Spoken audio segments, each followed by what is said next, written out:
What is going on, guys? It is your boy Cali Mac on the track, never whack, bring it back, and we are back with Strawhat Sitdown, episode 68. Oh, let's go. Almost fumbled. Almost. We come back. You feel me? Back from a nice break. You know, hope everybody enjoyed their little week off. Time off.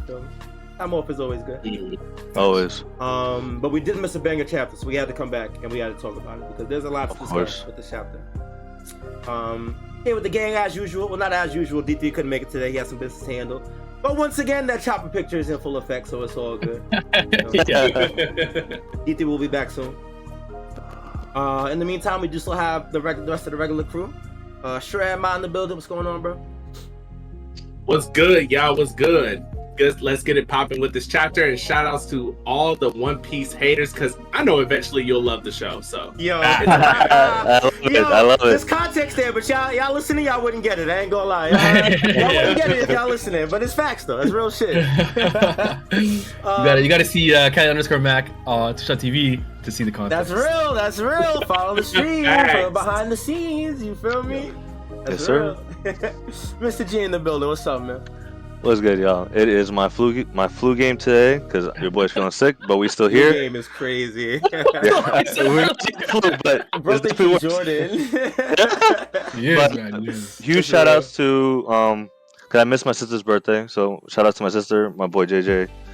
Also, my cousin Alejandra and Juan David for getting married in Honduras. That's where I was last week. And shout outs to my sister and her husband for setting up the whole vacation week this past week I was at. Thank you guys for everything. So, yeah. Nice. W shout outs to that. Yes, sir. Oh, and also shout outs to the One Piece live action haters, because y'all can suck it. Yo, really? Let's go. I'm with it. The energy. We definitely gonna get into that in a little bit. We gotta talk about that trailer because it was pretty crazy. Yeah. Last but not least, YHuss in the building. What's up, man? What's up, man? I'm chilling, bro. Just this chapter was unholy. Like, it was just it was not real. You know, it was nuclear. So I'm so excited to talk about it and also talk about the live action today. It's gonna be. Bro, I can't believe Oda dropped this crazy ass chapter and said, "I'm going away for a month, dog." Yo, Shit. You know what? I actually think though he was going away for a month regardless, and he's like, you know what? Let me feed my guys. You know, let me let the niggas eat. And we ate, bro. We ate. He picked a hell of a chapter to go get his surgery on. I can't. He did. Oh yeah, shout out to Oda, yo. Good luck on your surgery, your eye surgery, and everything. What I find the crazy is that he's been drawing all this shit this past few years, and he's had eye problems. So that's fucking ridiculous. He was really harping on how blurry it is in the letter. So I'm like, whoa, this guy. If it's bringing him to complain, like, not complain, but like talk about it, it must be a problem. So please, by all means, take your time, bro. Does Oda wear glasses? We don't ever see this nigga, bro. Who knows, bro? I see pictures of him online, so that's why I didn't know if like he probably does, bro. Because there's no way you have with the stigmatation or what is it? Astigmatism? So stigmatism like that. I have stigmatism in my eye, and it's not that bad, but I have to wear glasses. Otherwise, I'm seeing fucking double every time. Yeah, I imagine he wears glasses. Yeah. I feel like I've seen pictures of him with glasses, but I was going off memory, so I could be bugging. Okay. Yeah. Either way, he clearly decided to fix it permanently. So. Yeah, we'll see. It'd be really dope if he came back and then art quality improved. That'd be really fucking cool. That'd be crazy. That would be crazy. Yeah, we'll see what happens. All right. So Oda was potential was unlocked. Like he was at 80% potential, and then 100% was like Super Saiyan 3. Super Saiyan Oda is crazy. That'd be hype, though. I'm here for it. I'm definitely it's actually insane that you said it's Super Saiyan and not Gear 5. That was crazy. No, like that's the you use Super Saiyan when you're talking about like multipliers. Like, we don't know what. Facts. I'm being a clown. That's it. I ain't gonna lie. You just shut down everyone that says Gear 5 is more iconic than Super Saiyan. You just shut them down with that one statement. No, facts. That is literally also reference facts. Super Saiyan over Gear 5 talking about One Piece, bro. Like, I mean, argument's dead, bro. Argument's done. Bro. Argument's done. No. We talking about iconic transformations in anime history. I don't know if you put Gear 5 over the first Super Saiyan. No, it's not. No. It's not a real conversation. Yeah. It was a joke, bro. Okay, all right. Bro, about to go crazy on me. Yo. Yo. Disregard everything I said. One Piece. No. Oh man. All right. Before we get into the chapter, we got the One Piece live action trailer yesterday. Yes, we did. We all saw it. Mod just saw it. We played it for him a few minutes before we started the show. So let's talk about it. Let's get your thoughts on it, guys. How are we feeling about the live action trailer? I know we would definitely watch it with everyone, but we definitely would be copyrighted if we did. No, I'm dead ass down. I can't fucking talk. Oh my god, that was bad. Holy hell, that was pretty bad. I was saying I was going to see if the chat, the One Piece chat we have, you guys want to get together, not just us, but you know the whole regular chat that we have, want to get together and watch the episode, because I think that'd be pretty cool. Oh, I'm definitely down. Yeah. Oh, Discord, not on the episode, but you know we all get together in Discord and watch. Yeah, that'll be fun. We're down for that. Yeah, that would be cool. Yeah, it would be dope if you watch it for like the episode, but like it wouldn't really work out very well. But yeah, we'll figure that shit out. But yeah, that's dope. Yeah, it looks cool though. It looks cool. It does. I think that this shit has gotten a lot more hate than it deserves, because I've seen some terrible live action anime adaptation, you know. That is facts. And granted, it's just a trailer, so you know you can't really get too much of an inference off of the trailer. But just from what I saw, it didn't look that bad to me. I'm not rushing to my Netflix at midnight when it drops, you know, but I'm gonna check it out. It don't look bad to me. That's what I think anyway. They did say it's we know 8 episodes already, and they're gonna be an hour episode. So yeah, there's a lot. Oh. Yeah, I'm excited. I think they cast it perfectly, bro. Like I agree. they all look really so like the spot casting. on. I agree. The one gripe I will say, and it might be a little bit of a nitpickance, but the actor that portrays Luffy, his Spanish accent still lingers when he talks a little bit. Yeah, I mean, and it's not necessarily a bad thing. Huh? Yeah. As a Latino, I enjoy it. No, I feel it. That's why I'm saying it's not a bad thing. It just throws me out of the character a little bit. You know what I'm saying? Because that's not what I'm used to for Luffy. You know what I mean? Yeah. I'm gonna be real with you though. It has the same like impact as Luffy's English voice actor, which I hate that shit. So maybe that's why it's throwing me off, because I fucking hate his English dub so much, bro. English dub, honestly, English dub might be worse. I take that back. No, it is 100%. No, 100%. Yeah, I'll take this shit over the regular English dub. Yes, with Tween Luffy. Yeah. Something your boy said, Justice. He said, I think it was him that said like Luffy seems, or maybe it would have been Stan Powell that said Luffy seems like a bit too self-aware. Like he's like, I feel like the other characters have had the most in-character lines, but in the trailer, I don't know what it is. Maybe it was the finishing move line. I don't fucking know. Yeah, lines he said, it was like I can see what you're saying to an extent, because I feel like he was saying like jokes and stuff during the trailer, and it kind of felt like Luffy, but it also kind of felt like a joke you would put in a TV show or a movie. You know what I'm saying? As and I also think like we talked. I was watching our discussion on the live action, and it was the 4 of us. It wasn't Callie that time, that week, but. We talked about how a lot of the sensation and where they're gonna go with the direction is not gonna be anime centered. It's gonna be for people in the West and people who are gonna watch live action stuff, right? Yeah. So also, Cal, you saying that kind of like the joke, like the humor, I just realized like we gotta think about it in different ways. So you know, I'm obviously just gonna wait and see. But because I believe in saying the gripes first and the positives after. The only gripe I had is that the action looked like the Zoro slashing the guy and Nami like hitting like out of their bow. It looked a bit weird. It looked like play fighting. I'm not gonna lie. Like they didn't even touch the guy with the sword, bro. The fight choreography is hard, especially trying to adapt anime fights into like real life fight choreography. It's really hard. Sure, I don't expect like Bruce Lee type action. Yeah, not at all. So we'll have to see if it picks up in the. I mean, YHuss, you look fantastic in the trailer, bro. Yeah, did they even show the guy? No, I didn't even notice it. They did. They showed him for a brief second. They had him pulling the slingshot. Yeah, I was shooting. You already know I'm a shooter, but But other than that, it was dope. I feel like I said, the characters were casted well, and actually, it's funny because when I was watching the cast talk about how hyped they are to portray the characters, that makes me really, really hyped. They look like they really love to. Clearly, they're loving what they're doing, and that's so. I'm sure they're gonna bring a lot of passion. It's gonna be hype, and the production value is huge. They showed like the town that Captain Morgan's is in. Yeah, bro, that shit was crazy, bro. That shit looked like it looked like the favelas in like Spain. Yo, and for shit. real, bro. That shit was mad fucking cool. And then the variety looks sick too. The set pieces are definitely fire. 100%. Yeah, it looks very, very beautiful. I was going to say the set piece and everything, but did y'all? I wonder, is Kobe going to be? They showed him. They showed him. Oh, they did? Okay. He's behind Luffy when he does the pistol at the end of the trailer. At the end, because I remember I recognized that was Alvida that he was punching at the very end of the trailer. Mm-hmm. Yeah, and then Kobe gets out of his way. Yeah. Okay.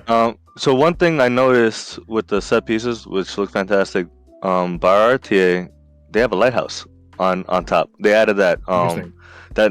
Because remember, Zeph made Bar RTA for starving pirates to find, right?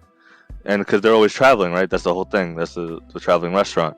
But having a lighthouse to be the guiding light, to them is a nice little addition. That's in my That's opinion. cool, actually. I didn't even notice. That's a good catch. I didn't notice that. That's really cool. Yeah, I saw some people like tweet about how like there's a few like detail stuff, like Sanji when they put their feet on the barrel, Sanji has his leg like fully outstretched because he's showing off or whatever. Oh brother! Like I saw something like that and it's like, okay, that's pretty cool. Yo, One Piece fans make it so hard to be a One Piece fan sometimes, bro. It was Library of Ohara, man. You gotta take it up with him. Oh, bro. He's normally not that bad either. That's crazy. Oh no, he's normally one of the better ones. Nah, he's literally normally one of the better ones too. That guy's a certified fan, so I can't even hate too much. Yeah, it'd be like that. It'd be like that, yeah. I know people were grappling on the CGI, but like, I mean, there's no way to make an arm stretching look realistic, though. You exactly. know, like, yeah, it looked fine. Even Marvel tried it with fucking Mr. Fantastic. Like, like that shit. It just look goofy. Well, technically that was Fox. Oh, Sony Fox. But yeah. But Mr. Fantastic was in Multiverse of Madness, so. Oh, you talking about Either it's still look goofy either way. Like it's just a stretched out fucking appendage. It looks crazy. You know what I mean? But you said that like real mad scientific, bro. Stretched out appendage. I mean, yeah. I don't think there's any way to make out a stretched limb look any better than an animated style, because animated style is like it's a drawing, so it can be consistent with everything else. And you can break the like it doesn't as long as it's in motion, it doesn't have to look real. You can break limbs, like it can look as goofy as it wants because of the motion, the camera blur, the way they edit, and also like the camera angles don't have to be realistic at all. So yeah, people expecting that is like you're expecting too much. You know what I mean? Like it just doesn't make sense. Also, we got to remember this isn't for us, right? Like this is to introduce. This is Oda's last attempt to introduce One Piece to the West. It's for the the people that like to binge Netflix, to get into it and then be like, oh shit, let me watch the series. It's on Netflix too. So like, I mean, certain things will be for us obviously, but we got to take it for what it is, and I think I'm gonna enjoy it.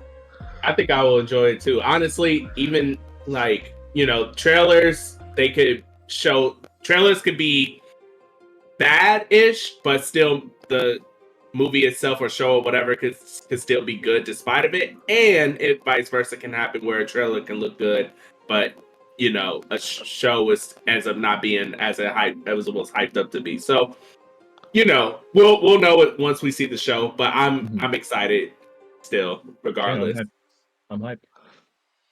Yeah, it's definitely looking like it's gonna be good. One thing that I noticed before we go into the chapter, one thing that I did notice was that they showed at the end of the trailer, they showed the barrel scene where they all put their foot on the barrel and state their dreams. Yeah. So I don't know if that means they're gonna go up to the Grand Line, but I don't see why they would put that scene in there if it wasn't gonna be in the season, right? Yeah. Even in our live action talk, we discussed a little bit about how that would be a sick ending point for the season if it ends right at the very end. Grand Line. But the thing is, it's 8 episodes, an hour episode each. You think they can get from the start of the series to the Grand Line in 8 episodes, 8-hour long episodes? Callie, do you remember that they did the episode of East Blue? That shit was an hour and a half, bro. In the anime. That's okay. So what the fuck? Yeah, the entire East Blue saga summarized in 1 hour 30 minutes. That's obviously a ton of cutting, of course. And also, I imagine another thing is that they probably won't do a lot of the super small bits and details that matter way later. Like, for example, Jinbei being the one to let Arlong into the sea. Like, that might be something that they only barely talk about. You know, I mean, they only barely talk about it in the fucking manga, too. Yeah. My point is that those small things that they can easily cut out because it's a test run, right? They want to see the interest and how season 1 will do. So there's a lot of stuff they could cut. And they already have been cutting to do such like episode of Nami, episode of East Blue, episode of, you know, whatever. So the formula's there, basically. Okay, yeah, no, so that's definitely possible. I didn't know episode East Blue was only an hour and a half. That's like max 2 hours. Yeah. That's fucking crazy. I can't lie. But it's doable. It's definitely doable. Yeah, ain't nothing to do but to wait and see, right? Facts. I think we got a date too. What was it, November? August 31st. August 31st. A few months. Yes, sir. We'll definitely be back with the reviews when they come out for sure. I hope they don't give us another trailer. Just that's it, you know, because August is around the corner anyway. Yeah, no, I actually agree. Just let it come out at that point. All right, that was it for that. You ready to get into the chapter? Yes, sir. Let's do it. Chapter 1086. The 5 Elders. A lot of lore here. I have not read this chapter since it came out like 2 weeks ago, so I might be a little bit fuzzy on stuff. You're gonna have to forgive me, but I'll try my best to get through it.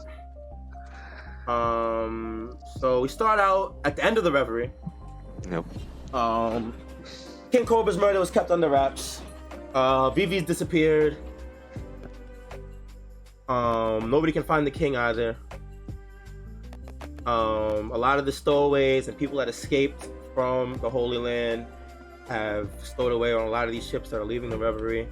A lot of wrap-up stuff for the end of the reverie, since we got the climax of it last chapter. We then get a scene with Jesus Christ.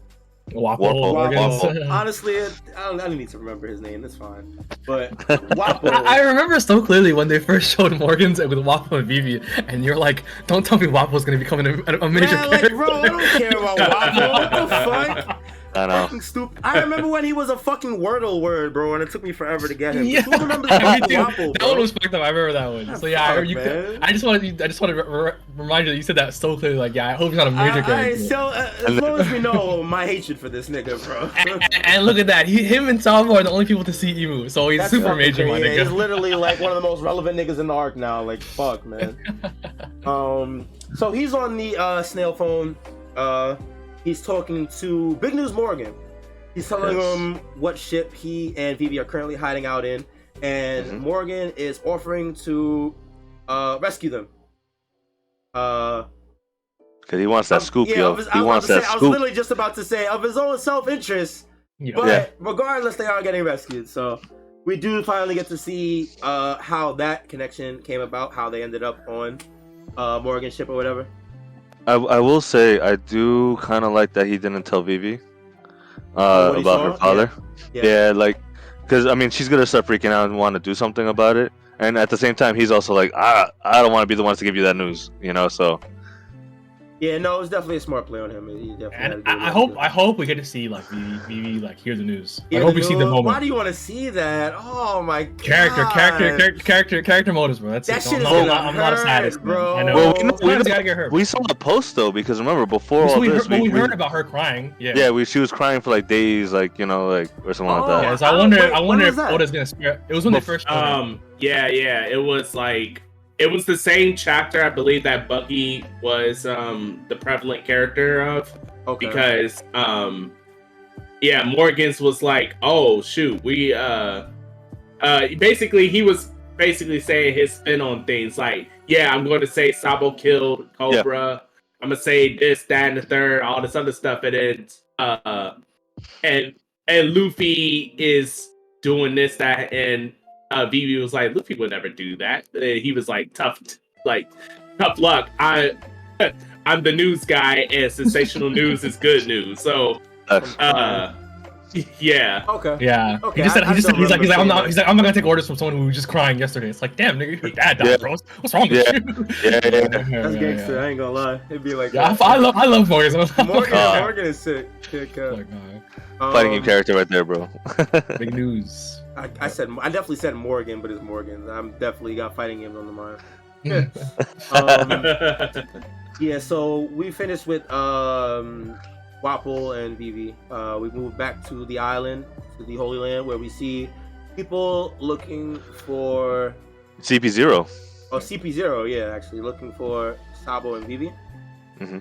And it's so funny because there are some very funny characters in those two panels. And so the person being shown in the Vivi page is Sabo's brother, right? brother, Stelly. Yeah.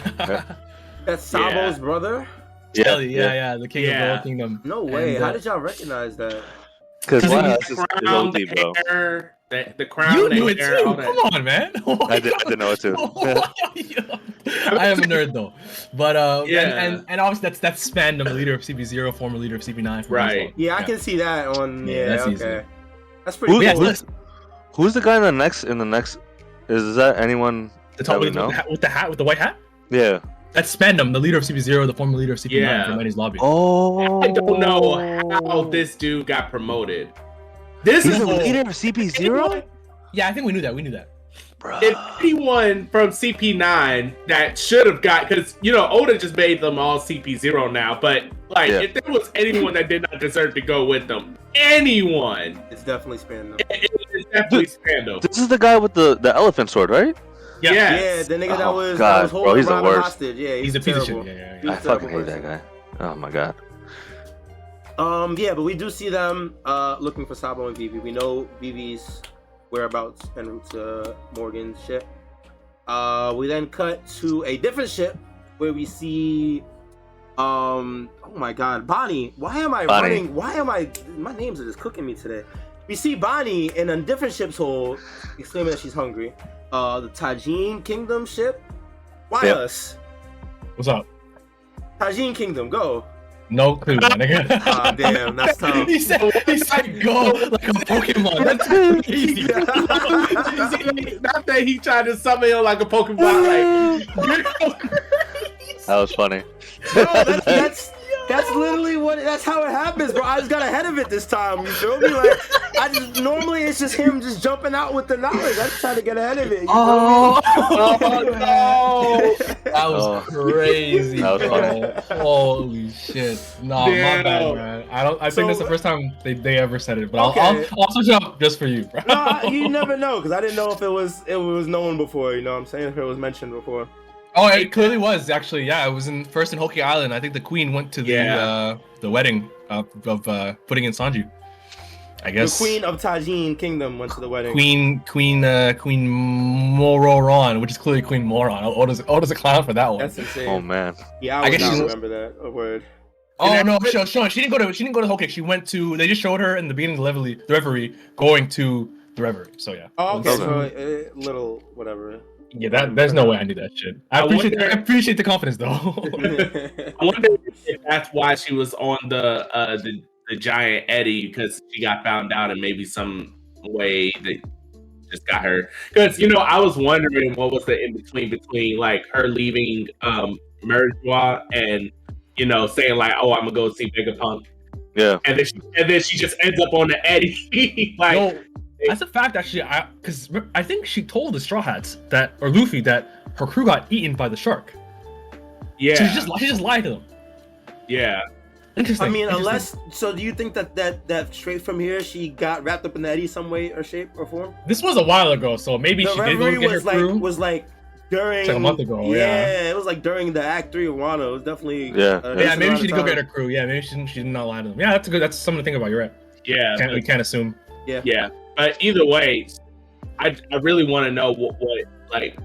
I still don't know what put her on that. It's still a mystery. 100%. We still gotta figure that out. I remember when we first saw that, I was saying that maybe like Sabo did something with like fire in the water, made a tornado type of shit, but that is obviously not the case. Because they said there was like some warm source, right? So I don't see why you thought that. Yeah. So.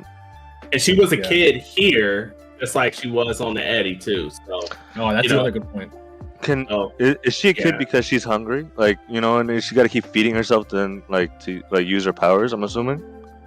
Nah, she's just she's naturally like an older girl, I think, because she's Kuma's daughter. So yeah. 20. Damn. But maybe she's small mystic because she wants to hide. Okay, that makes sense. Yeah, because you can't, with a child. Yeah, that's true. That's true. Yeah. That makes sense.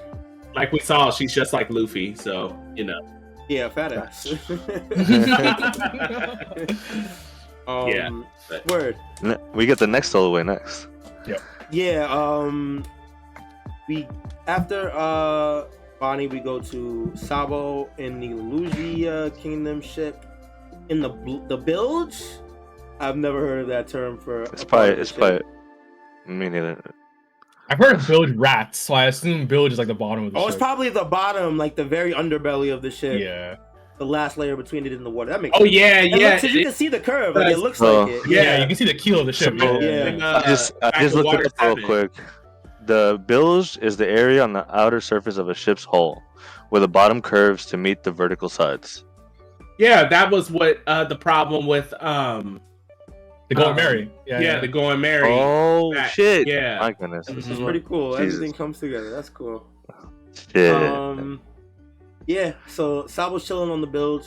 Well, not. Yo, chilling. He got fucked up. Yeah, I'm saying chilling, but bro is not chilling. Like, he's definitely on the brink of death right now, suffering. But he is alive and on his way to Lelugia. He gets a quick flashback of King Cobra's last words to him. Gets a couple tears. Very unfortunate. I was glad to see that. I know Sabo's obviously, we all know he's a good guy, but like he's really torn up over it because, like I said in the earlier chapters before we went to the actual flashback, he was saying like, you know, sucks for Cobra, but I'm glad it went this way. Yeah, that everyone thinks I killed him. You're right. So I was like, oh, that was kind of cold, but like on the real, he's struggling with it. You know, it's fucking him up. So it was cool to see him like really struggle over it. So true. More character moments for Sabo, bro. I'm super happy about it. It is nice. I love it. Character moments for this character. I can't lie. Sabo's a goat. People were saying, by the way, in the One Piece community that this is a L for Sabo, and Sabo might be a fraud. What? Yeah, it's because he ran from Emu and the Five Girls say, and he got split, and then he kept running and all that, and now they are insane. Said that Sabo might be a fraud. I'm like, bro, are y'all serious, bro? Like, he had the cojones, the balls to throw an attack at all of them at once, bro. He was like, you know, like that. Like, it's definitely not an L, bro. It's 5 elders that we know plus Emu. That's crazy. Like, niggas wanted him to run in head first like Luffy and get fucked up. Like, right, what? And it's not even Sabo's character. Like, literally, niggas clown Ace for not backing down, but then clown Sabo. Nah, that's so real. Exactly. That's True. So real. That's some of the realest shit I've heard. Oh my god. True. Nah, if you really power scale Sabo off of that feat, you need to reevaluate how you consume One Piece. You're obviously consuming it wrong. Like, I don't know. Right, like I don't know how anybody can look at that, and I don't know anybody that would just like, because I mean, granted, yeah, we don't know exactly how strong they are, but we all assuming that these are end game opponents, and it's just like, you know, I don't know they literally rule the world. Right, like I don't know what that means in terms of like obviously Admiral tier or whatever they may be, but. I don't know anybody that would be taking on Admiral 5 Admiral plus tier opponents plus Emu. Like no one. Like it's a bad idea. And nah, Sabo's a W. It's a W for Sabo for living and getting out of there. Like absolutely. Bro, because they got up to his ass fast. Like he's trying to save Cobra and shit, but like. Yeah, but that's why Cobra did what he did, because he said like I'm basically dead weight to you. Yeah, you know. I don't know. He was already dead. Like with the sickness and where he got hit, like it was just a matter of time before he bleed out and just died. Yeah, he got fucked up too. Yeah. Yeah. So and Sabo got hurt carrying him. So yeah, niggas are clowns, bro. Yeah. One Piece fan. Bunch of haters, bro. Goodness. Everybody gotta call somebody a fraud. Yeah, and it's just like actually just straight haters. Just chill. Yeah, so the news comes out, assassination of King Cobra, disappearance of Vivi, yada yada, etc. We go back to the sacred land, Mariwa. They talk about Sabo and how no one has led a life more affected by the D. Pause. But I thought that was a really interesting line. I have a whole theory about this, man. It was. Let's hear it. You want to go for it? Go ahead. It's like a.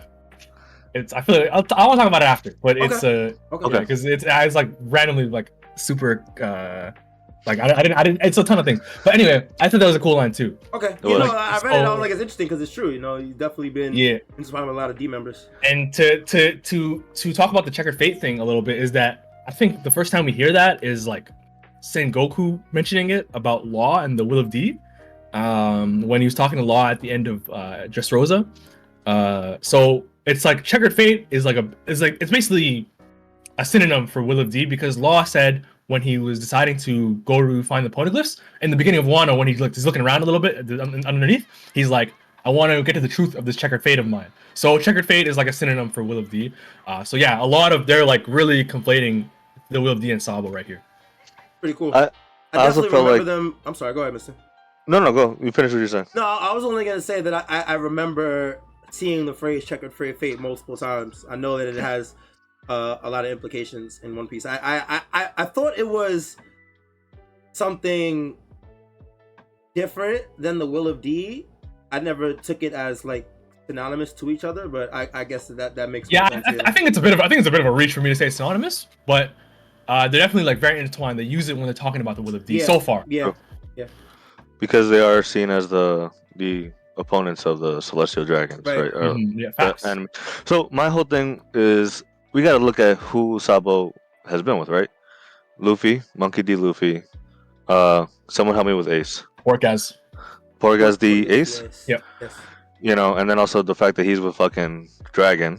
Monkey D. Dragon. Oh yeah, Monkey D. Dragon. Yeah, I'm smart. Yeah, because Garp is also among a D as well.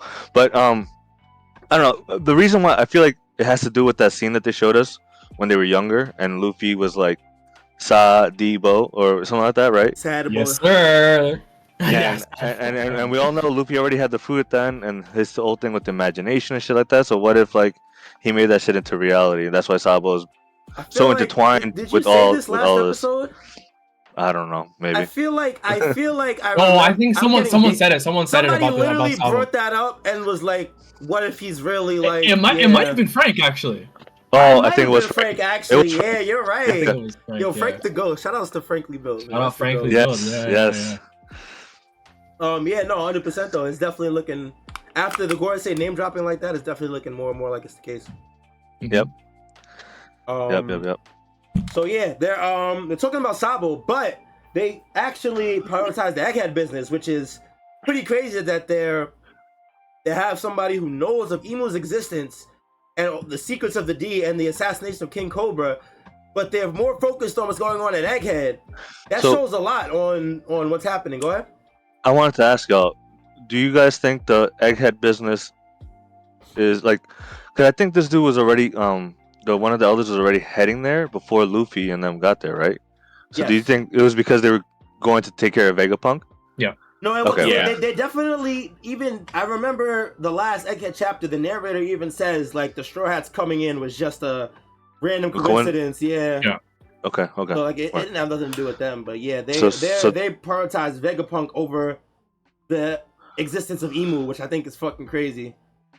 That is crazy. I feel like you're right. Because Vegapunk, because what they heard from their informant York is that Vegapunk is researching the poneglyphs, and I guess that's like a very immediate threat because of what all that means. But I guess seeing someone like what can Sabo really do with that information? Who's gonna believe him? You know.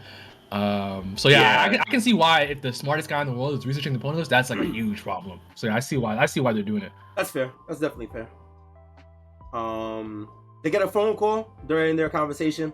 I thought this was so funny. I don't know why I thought this was so funny, by the way, but the fact that Imu just calls them like it's like you've been living for 100 years and you're still like using a cell. I thought that was fucking hilarious for some stupid reason. It's so pedestrian, you know what I mean, for fucking Imu. But the great Imu ringing up his friend, his like, my nigga, what's good? You know what I'm saying? That is funny. I can't lie. Yeah. They get the call from Imu. We switch to his chamber, where he says he wishes to use Vegapunk's creation, the mother frame. Is that translated differently in the very yeah, I was about to say that. Yeah, TCB was mother flame. Oh, so mother frame. Yeah, the official says mother frame and the TCB says mother flame. But the thing is like Sandman AP, we've seen a lot of his tweets, translator, big tweet, like One Piece Twitter guy, he said that TCB's mother flame was a more accurate translation. So it's very up in the air. And I told me and Stan Proud in the Twitter chat had like a back and forth about which it could be. And so his idea, like a lot of people think that. So what do you guys think about the fact that it's mother frame versus mother flame? Which one makes sense to you guys?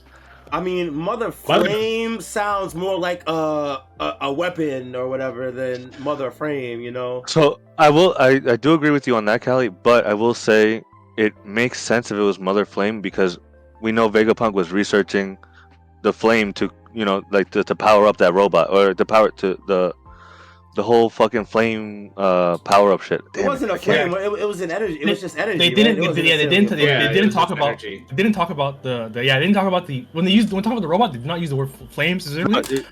When Lilith was talking to the Straw Hats for the first time on the stairs when they're going up the escalator, she said Chopper I think asked, or whoever, someone who was there asked Lilith, how does this all work? And Lilith says the island runs on fire. But if only I could find a way to have an eternal flame. Okay.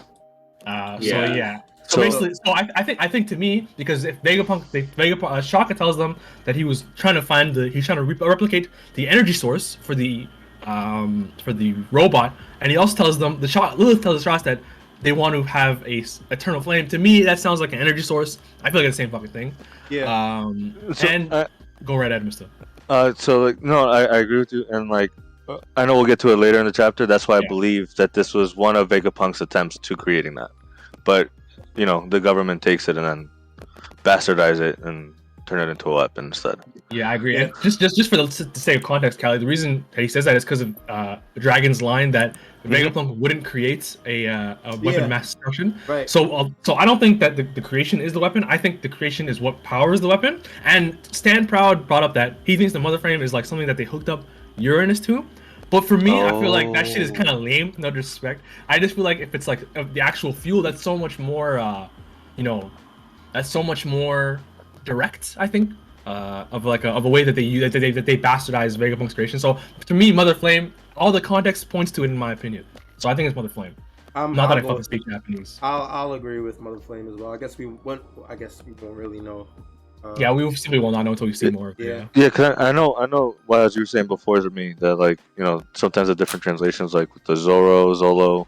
Yeah. With the R's and the L's. Problem. Because R and L is like true. Yeah. That's why it's such a. Because I think that's why it's such a problem. Because usually. Like one person gets it wrong and then everyone else corrects it, but no, this time even though the official says Mother Frame, Sandman AP and other translators were like, nah, it really should be Mother Flame. So I don't want to go one way or another, but I think Mother Flame seems to me has more context clues. Yeah. Okay. That's fair. Frame. That's definitely fair. Imu wants to use this creation. The Gorosa say that they won't know if it's real or not until it's tested. And that this test might help them handle Egghead better. They say that a test on forested land would do better than open sea. And Imu cuts them off and says Lugia Kingdom. One of the Gorosei says that there's people there. He says there's no matter. And then Gorosei is like, all right, cool. The world is as its creator wills it. Which was a huge line. Huge line. The world is as the creator wills it. Bro, that to me means that we've always had the idea that Emu's been around for a while, but this just amplifies it even more that Emu's been shaping the world to their vision, I guess. To their liking. And go right ahead, Mom, my bad. Oh, I was gonna say it's quite telling when what's his name? Justin. Oh, well, you'll get into the introductions of the names later. But one of the Gorosei basically said, hey, that's quite a lot of people. There's quite a lot of people there. He looks upset. He looks upset, doesn't he? Yeah. And as I say, it's almost like he said that in a little bit of an opposition. Yes. Yeah, that's quite a lot of people there. I mean, he's like, that's no consequence. Damn. So yeah. But yeah, so that's interesting that even though, because honest to God, I thought that Emu, I mean, it is still the case that whatever Emu says goes, no matter what.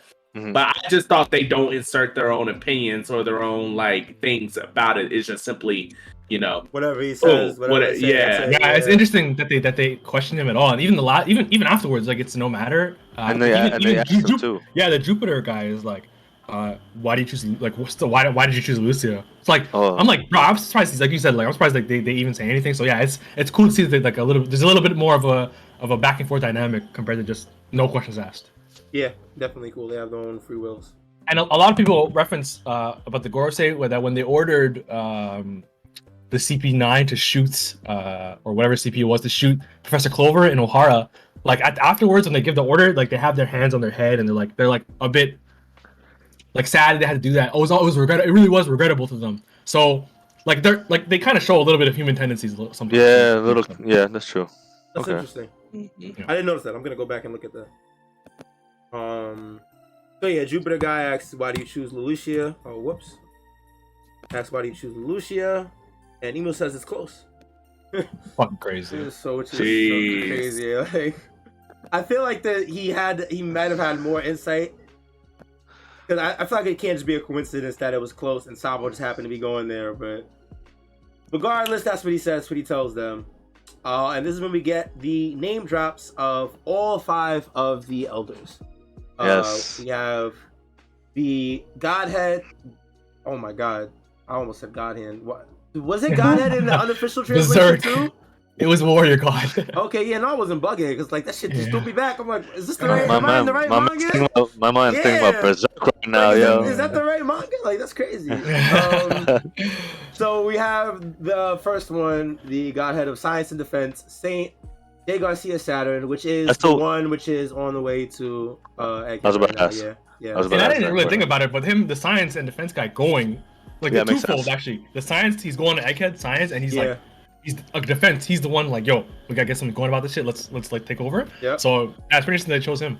Definitely makes sense. We then have Saint Marcus Mars, the Godhead of Environment. Mm-hmm. Next is Saint Topman Warkery, the Godhead of Justice. That's definitely like a Mercury, right? Yeah. Okay. Yeah, it's like Mercury, play on Mercury. Yeah. This is also the guy that a few seconds earlier seemed a little distraught about. He did. Having to kill those people. I think they all do, because in this panel alone, you could kind of see that they're trying to justify why they're doing this, right? You know, they're trying to convince themselves almost. Yeah. Oh, there are signs of rebellion in Lucia. Like, oh yeah, that makes sense. Nah, that's actually a good point.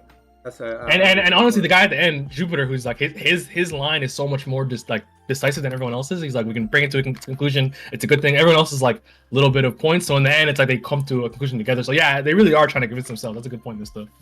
Yeah. Yep. We then see next is the Godhead of Finance, Saint Ethan Baron V. Nuzjuro. What is that? Venus Juro. Venus. It's so stupid. Oh, Venus Jero. Oh my God. Man, this is shit. That's OD. If you had never said that, I would have never caught that shit. I was like, everyone keeps saying that they're about the solar system, but this guy's name doesn't even fucking make sense. I was just looking at the Nuz Jero, like, what the fuck is Nuz Jero? I'm sorry, this guy's called Top Man Warkery and not Venus Jero. Warkery's easy. It's like Mercury. It looks like it, It's the space between the V and the Nuz, and Nuz Jero being a whole different word. Definitely threw me off a little bit. Jesus. That's funny. Last but not least, we get the Godhead of Agriculture. Godhead. I thought I said Godhead. Oh my God. Saint Shepherd Jupiter, aka Jupiter. Yeah. Any thoughts on these guys? I couldn't believe we got their names, man. Yeah, it's pretty high. Yeah. One thing so there's been a couple of things that have been swirling in my head since we got these name reveals. So, one, do y'all think that their names, because of how their names are, that there's some type of correlation between them and the ancient weapons? Because the ancient weapons are also planet names too. Yeah. But Uranus. Pluto, and is it Poseidon? Poseidon, but it's Neptune. Okay, then what's the other one? Uranus and Pluton. Yeah. Pluto and Uranus. Okay. Wait, that's 2 though. No, well, Pluton is Pluto and Uranus is Uranus. Oh, got it. Yeah. But aren't there 3 ancient weapons? And then Neptune, Poseidon is Neptune. Poseidon is Neptune. Okay, yeah. I did just If say you that. look at all five Gorosei members, that's 5 planets. Yep. 3 of 3 ancient weapons, that would be 3 other planets. There are 8. Which those are are 8 planets. Which they're the outer ones too. They're the like outer the ones. end ones. Yeah. So And then- my bad. Go ahead. No, go ahead. I was just gonna say, like, I remember when they first showed Saturn, and then everyone's like, okay, the rest of them are probably gonna be Mars, Mercury, Venus, and Jupiter, because like those are the rest of the planets that haven't been named at all in the series. Yeah. So I do wonder if they're, but is so okay. The ancient weapons, let's assume, are created by the ancient kingdom. I think we've assumed that. Yeah. These people are named of the 20. These are part of the 20 kings, I assume. I wonder, like. Wait, part of the 20 kings that originally... I think so. I mean, we don't know that, though. We don't know if the Gorosei, like, I'm just assuming. Are their names, are all these names were part of them?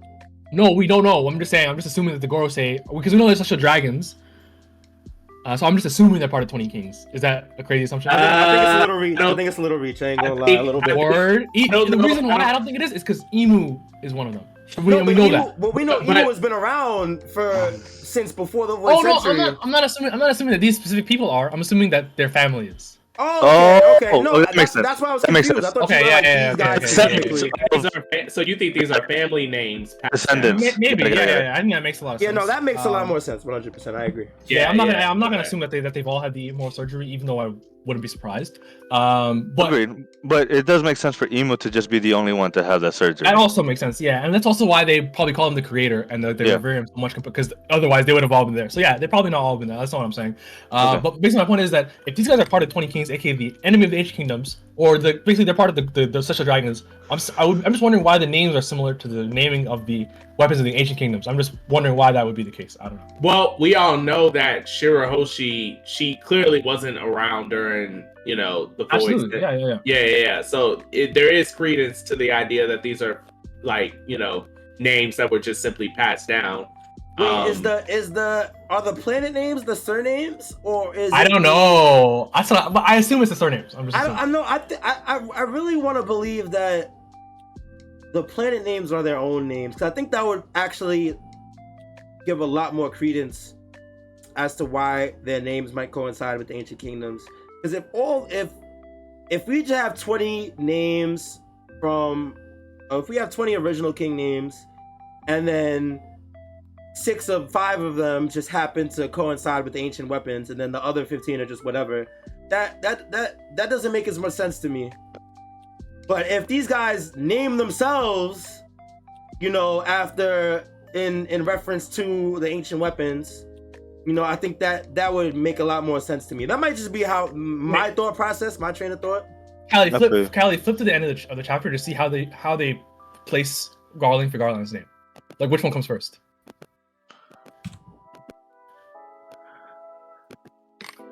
His name is Saint Figarland Garling. So Saint Figarland. Assuming that's the surname. Okay, so for all of them, the last name was the planet. No. So Figurine is the last name. Wait. We're on the same page. We're on the same page. I know we're on the same page. I know. Surname is the last name, right? I'm not bugging. Okay. So so Saint Figarland, that's his last name, and so for them it was Saint whatever, some bullshit. It wasn't their actual thing. It wasn't the planet. It was whatever the name was. Oh, Saint Topman, Saint Marcus, Saint Drago, Saint Ethan Barrow, Saint Shepherd. That's their surname. That's the family name, right? All of that. Right. Their first names are Saturn, Mars, Mercury, Venus, and Jupiter. So yeah, Callie, that's an interesting point. Is that's their first name. So what do we take from that, really, if it's not their last names? Okay. Yeah, I really think that either they or Emu chose the names for them.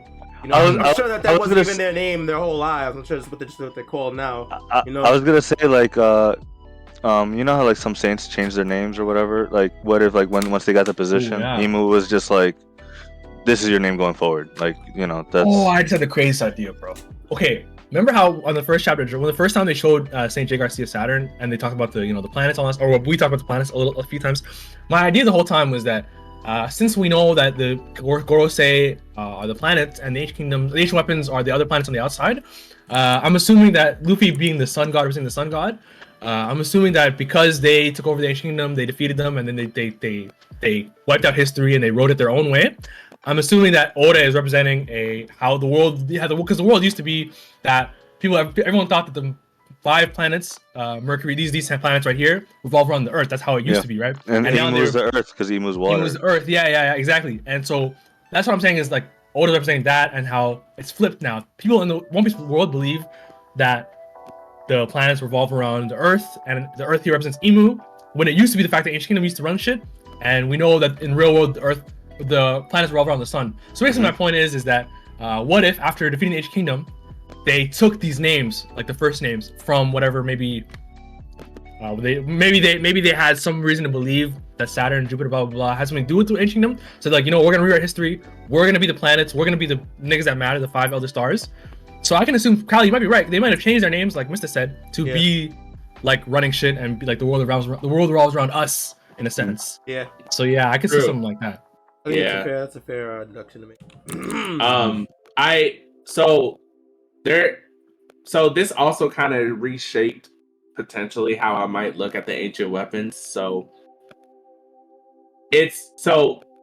we know what one ancient weapon looks like, and only one, and that's Shirahoshi, in terms of her being Poseidon, which is like Neptune. Yeah. So, and with these names and everything, going forward, I might start to believe that the other 2 ancient weapons are just straight up people as well, which I don't think is a new One Piece theory exactly, but it's like, it feels like there's a little bit more credence to that. Because now that I think about it, when you think about Pluto, and when they went underground to show like a previous Wano before it got submerged underwater. Now I know from like the angle that they were showing the diagram that obviously previous Wano was way bigger than how they were making it seem in the diagram. Yeah. But I still could not imagine how big an actual weapon, like a legit whole big ship, could look as at something that could destroy an entire island. Yeah. At how small or big that could be. Now I'm so because of that, I'm starting to believe that maybe Pluto could be like a person that's submerged under the water, like in a deep sleep or something. I don't know. And they could transform into big giant battleship. I don't know. So what would you say about the blueprints that Frankie had that were passed out? That's the thing that makes it a little bit hard to go with that 100%. But at the same time, we never saw what those blueprints looked like. That's fair. So and they also like a big part of when they saw the blueprints, Iceberg and Frankie, they're like, wait, a person can really build this? Like, this is human made? So it's really something unbelievable. Exactly. Right. Yeah. No, that's fair. And then with the whole thing with the what is it called? The Kumbauterman or Cloudbouterman or something like that. Yeah. Cloudbouterman. Yeah. Maybe the ancient weapon is a Cloudbouterman in human manifested, fully fledged human form. Cloudbouterman, that was the little ship fairy, right? That was visiting the Going Merry, or okay. Yeah. So it's like the soul of the ship. So yeah, maybe that's a fire idea. Man. I like that. Yeah, that was spit off the top of my dome. You're He's proud of that one. That's good. I like that one. That's good. It's definitely a possibility. It has some credence to it. Yeah, that's something to think about for sure. The idea is it could be people. Anything else on Elders, or I can keep it pushing? Let's keep pushing. I'll just say also, like, the last thing is that Godhead and I saw Sandman AP, I think someone else also translated it as War God. Oh, Artur as well. So War God is like, because in the TCB it was Warrior God, so it seems like War/Warrior God is something to think about. But so yeah, it's also so it could go either way. The titles that they were given are interesting too: science and defense, environment, justice, finance, agriculture. These are all like what's the word I'm looking for? They're like nuances of like society. Yep. You know what I'm saying? They're like pillars of society you need to make a society work. Real administrative stuff. Yeah, so all of how that title is interesting. Yeah. And there was one other thing I wanted to bring up. So there could be a clue about what the initial for D stands for through their names, because one that was really interesting to me, Finance Warrior God, V.Nus, right? Mm-hmm. And that's a little play on for Venus. And you see a little bit of that here. Like, I swear there could be a dot in between Agriculture Warrior God's name, Jew.Peter. Yeah. So, as in Jupiter. Yeah. And they do the same thing with Gold Roger's name, right? Like, because, Whitebeard was like, Gold Roger is your name, right? He's like, no, my name is Gold D. Roger. So, I'm starting to wonder if the D initial has something to do with space in some type of way. Because there's if you think about it, there's 5 planets here, right? The 3 ancient weapons are 3 planets. Now, in real life, there are only 8 planets. But at one point there were 9. Yeah. So I'm starting to believe that the D initial could be. Wait! I have to stop you. Just because if we count Earth, that's 9 in here, and the 9 that the one that we're missing in real life is Pluto, which is Pluton. I'm not talking about like actual correlation in actual real life versus here. I'm saying like, because there is no Earth, planet, person here. There's no right? person. Yeah. Well, I think we assume it's Emu. Well, we haven't been told. Mm-hmm. It could be Emu. It could be, but it could also be Joy Boy. The origins. It could lead to the origins of Joy Boy too, right? Because because the D initial wasn't Joy Boy the son though. That's what I would have. That was another one too. So yeah, he could be the son. He could be. That's why the D initial could be Dawn, because Yes, sir. I mean, that's like the general. That's probably the biggest theory I hear more than anything, is that it stands for Dawn. Yeah, it could be.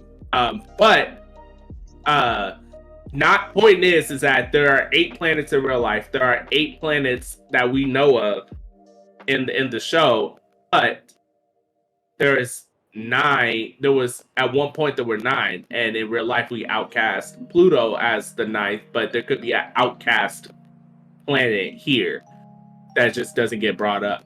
And it could have something to do with remember I told y'all a while ago that there was a theory that the man marked by flames was a 6th Gorosei member that was shunned or turned his back on the Gorosei.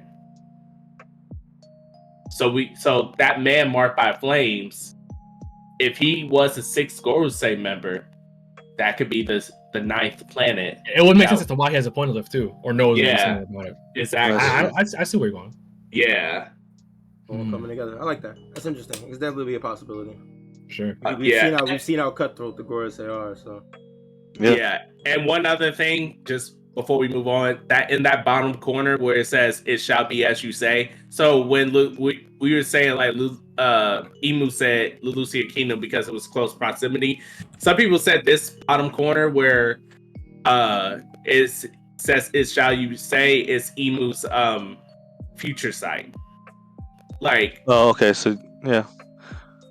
But I don't know if y'all thought that, or maybe that's like a little bit of a stretch. But I personally thought it was just him taking a guess.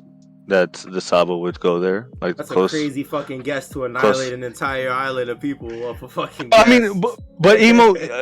Well, it might not. With emo, might not be a guess though. Like you know what I mean. But like if someone saw you right and you think and you know that they're on the run, they're probably gonna try to go to one of the nearest kingdoms that they can.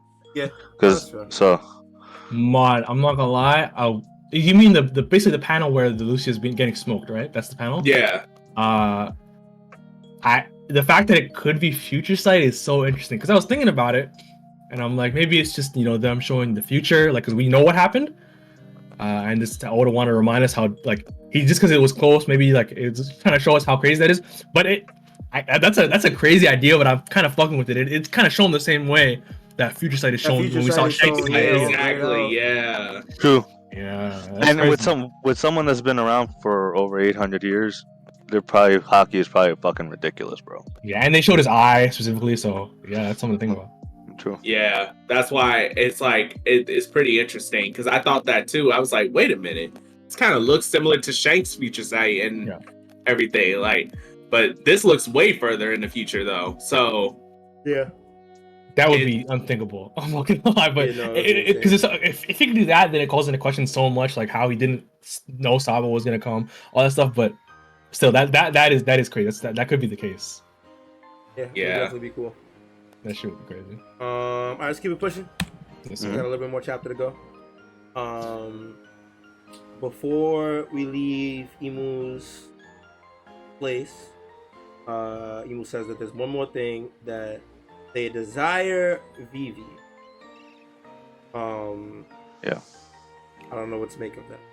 Me neither. Go ahead. My only thing is, it goes back to when we first saw Emu, right?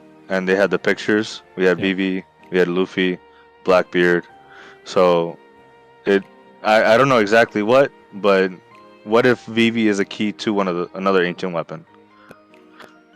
Because she's part of the. We definitely know that Vivi has very important ties to the One Piece, or if not the One Piece necessarily, then the things surrounding the One Piece, like only because of what King Cobra said before his death about how she's connected to Luffy and the Will of D and the Poneglyphs and etc. etc. We know she definitely has ties with all these things. So I don't know if it's necessarily if it's Imu just wanting to rid Vivi because of these ties. Or something, something more. Right. Yeah. He knew Lily personally, and he clearly had a lot of history with her. He was very angry at whatever she did to with the Poneglyphs. So, yeah, that word desire kind of. Yeah, I was literally gonna say that. It's the word desire that throws me off. Because if you just wanted to kill her, you'd be like, find her, capture her. Yeah. You know what I'm saying? Bring her here. But to say that you desire her is crazy. And also. Just real quick, back to the what Mr. was saying about the photos. Imu had stabbed the pictures of Luffy, cut up Shirahoshi's picture, stabbed Blackbeard's picture, but he was holding Vivi's as he walked to the throne or whatever it was. So I think that kind of shows that like he doesn't want to kill her at the very least. Like it's not something too like obviously he doesn't fucking want her to have a good life, but it's not it's something more. I think it's something more. Now that you guys say that, it's starting to make me think that Emo sounds like a scorned lover. Yeah, I've heard this a lot. Yeah.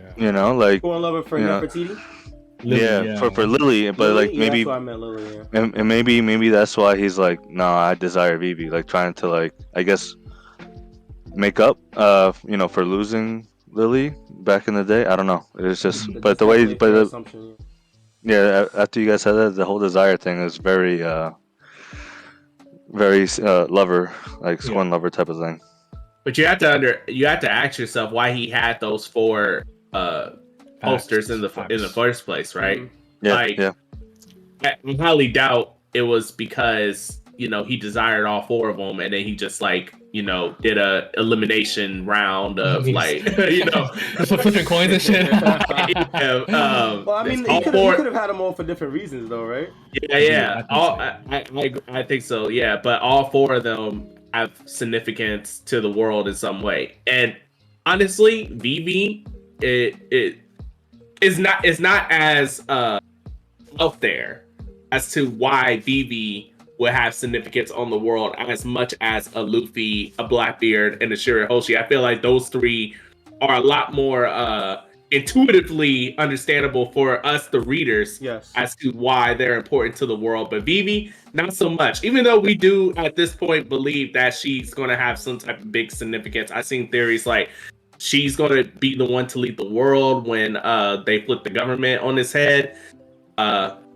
I even seen some potential things with like her being connected in some way to the ancient weapons, to the past in some way. So, you know, there's something there, and Oda's clearly showing us that Vivi has the same type of significance. I think it's possible that she could be, because Morge said this theory, and I'm kind of messing with it. That do you guys remember Fishman Island, the Sea Kings, when they were talking about this was in Wano, by the way. This was the when Odin and Roger go there and they're leaving and they hear voices, and I know right. Yep, and they hear voices, and then later when Luffy was about to destroy the Noah, the Sea Kings stopped him and grabbed the ship or whatnot. Later on, as they were swimming away from the island and taking the Noah with them, they were talking about they can't wait for the day that the sovereign king awakens and meets with basically Shirahoshi. And for a while, I think when we first saw that, we were thinking of Luffy because he was hearing them as well through the voice of all things, but they would have just acknowledged Luffy right then and there, but instead they treated him just like Roger back in the day, where they were like, how are they hearing us? I don't know, but it's weird. But then they were still talking like, oh, I can't wait for when the sovereign, blah blah blah blah. So maybe Vivi is the sovereign they're talking about, And later in this chapter, I mean, not in this chapter, but the previous chapter, Vivi was, concerned with Shirahoshi's safety, all that other stuff. I think it's coming to a head now that the sovereigns, fully meet. And that's because Vivi is that sovereign, where that other sovereign, but she hasn't fully awakened as a sovereign yet. But I don't know what that means exactly. Could be that she's either a weapon of some type or some type of hidden figure, but Imu probably knows who she is, really. And that's she probably doesn't even know. Like you said. That's why Cobra told Sabo, like, yo, go tell her she's a Will of D. I wanted to ask you guys, I don't remember. Blackbeard's D also? Yeah. Yes. He's Marshall Black D Beard. Yeah, okay. DB? Yeah, Marshall D Teach. That's what it was. Yeah, Marshall D Teach. Okay, Yeah. Shirahoshi, do you think it's possible? Because now that we know that Vivi is a D, so those 3 of those 4 characters that we saw, even with the posters, are all Ds. 3 of them are Ds. We don't know if possibly Shirahoshi is a D also, just by association, or the fact that she's a weapon. But something to think about, because since you guys are saying, or Shirahoshi's an ancient weapon, or a key to the ancient weapon, right? What if Blackbeard is one also? If we're saying Vivi is one, there has to be a significance as to why those 4 characters. I'm sorry, I didn't mean to cut you off. No, you're good. I was finishing. I think that, just me personally, I think that they are all under Imu's watch for different reasons. I can't see Blackbeard and Vivi being under watch for the same reason. I feel like each character is different and they've had different paths throughout their story, so I can't see it all coming together for the same thing. Like, at least in that sense. In relation to Imu. Yeah, I kind of agree, because I think what it is that those 4 characters are going to have some of the most significance in changing the world, or manipulating the world in some type of way. Blackbeard and Luffy are closer to each other in terms of that aspect than they're the opposites. Yeah, literally light and dark. They're but they're the opposites, but their path in terms of it's similar. They're doing the same. They want to do the same thing. They want. Yeah, which is still very, very different than Vivi, which could be very different from Shirahoshi, or it could be similar because they're both kings. So, it could be very, very ambiguous in terms of what paths they all go down. But either way, all four of them are going to play a significant role in the story moving forward in terms of like how they could change the world and stuff like that. So those four, I can definitely see those four having wanted posters, and who knows? Remember, if he does have future sight and his future sight is crazy like that, maybe he can get visions on all four of their futures, and maybe that's why he wants Vivi. Bro know the story already. he's Oda, bro. I've heard joke theories that he has the manga fruit and he's writing the whole story. It's such a joke. That is crazy. That's 2 million pieces. I'm not gonna lie. That would be hilarious. Somebody in a good cap, bro. Yeah, it's very cool that like. Even though we knew Vivi was in that picture, like he had Vivi's photo, like the importance is so crazy. Like I don't know how no one saw something like this coming. Like it's almost like, oh, obviously Vivi's important to him somehow. But yeah, now we have a bit more, but not enough really. Yeah, we still need a lot more. I'm gonna keep going. I'm gonna speed through a little bit because we've been taking a minute. Yeah, I'm gonna just try and speed through the rest of this so we can go over that. So we go back to the Navy. They're talking about a rebel in Tangine, which is the island from earlier that Bonnie's ship is on. Yep. And Aegis, which is the ship that Vivi and this stupid fucker is on. Wapple. Yeah, stupid ass man. So the rebellions in the ship in the place that these two ships are going. The war. What happened? I would say what a coincidence. Like, how coincidental. Yeah. Unless is it a coincidence? So the Navy is stretched in between the disappearance of the end of the 7 warlords and all these new uprisings and rebellions. But there have the Seraphim, start of a new campaign. We get to see the remainder of the Seraphim. Yep. Mm-hmm. Yeah. Well, I guess, yeah. Potentially. The original warlords. We don't know exactly, but these are of the original warlords. These are the last ones that we haven't seen. So we get Dolphy Seraphim. Bro, why am I doing so bad with names today? Don't tell me. No. God. Hey, we get his ass, and then we get Crocodile. I thought it was really cool to see the rest of the Seraphim. Hell yeah, we've been waiting for that, right? Yeah. Like we were talking about it during Egghead, 100%. Because remember, we thought the Doflamingo one was the one behind all the disappearance and Egghead and shit like that. But seeing them here, they look sick, bro. Cool. They look sick. They look sick. I'm definitely looking forward to seeing them. But this is the past, right? So. What did they say? Deploy on Crocodile was spotted. So I don't know if they're still to this day on their way to Crocodile and stuff like that, or if. I actually want to ask you guys because this isn't. I don't. When it says Crocodile appears in empty bluffs, that's Buggy's Island. That's when he came to Buggy. Oh, so they're sending the Seraphim to Buggy's Island right now. Holy shit. Is that what they're saying here? Is that what's getting it would seem that way. It's a strong implication that that's what's happening. I feel like it's a little bit ambiguous the way that it's written. And with the Crocodile Seraphim appearing in the very next panel, it's I couldn't tell if it was that or if it was wherever Crocodile Seraphim is at, the people are reacting to it as if it's Crocodile. You know what I'm saying? But I guess that's probably they're sending Seraphim and they're like, they're definitely sending these Seraphim. These 3 are definitely going to empty. Send out the Seraphim. Crocodile is in empty bluffs. Is basically what they're saying. Okay. So I guess that means they fought them already by the time we saw them recently. Maybe. But when we saw them recently, it was during Egghead Island arc, right? Yeah, they were chilling. And they sent them out a while ago, so they probably still haven't gotten there yet, if anything. What if they beat them? Because they got Mihawk. Right? They got fucking Mihawk. Yeah. And we assume Crocodile got stronger, so I wouldn't be surprised if they did beat them. But then again, they are strong. So yeah. I hope we see more of them because I like these designs. Because they're sick.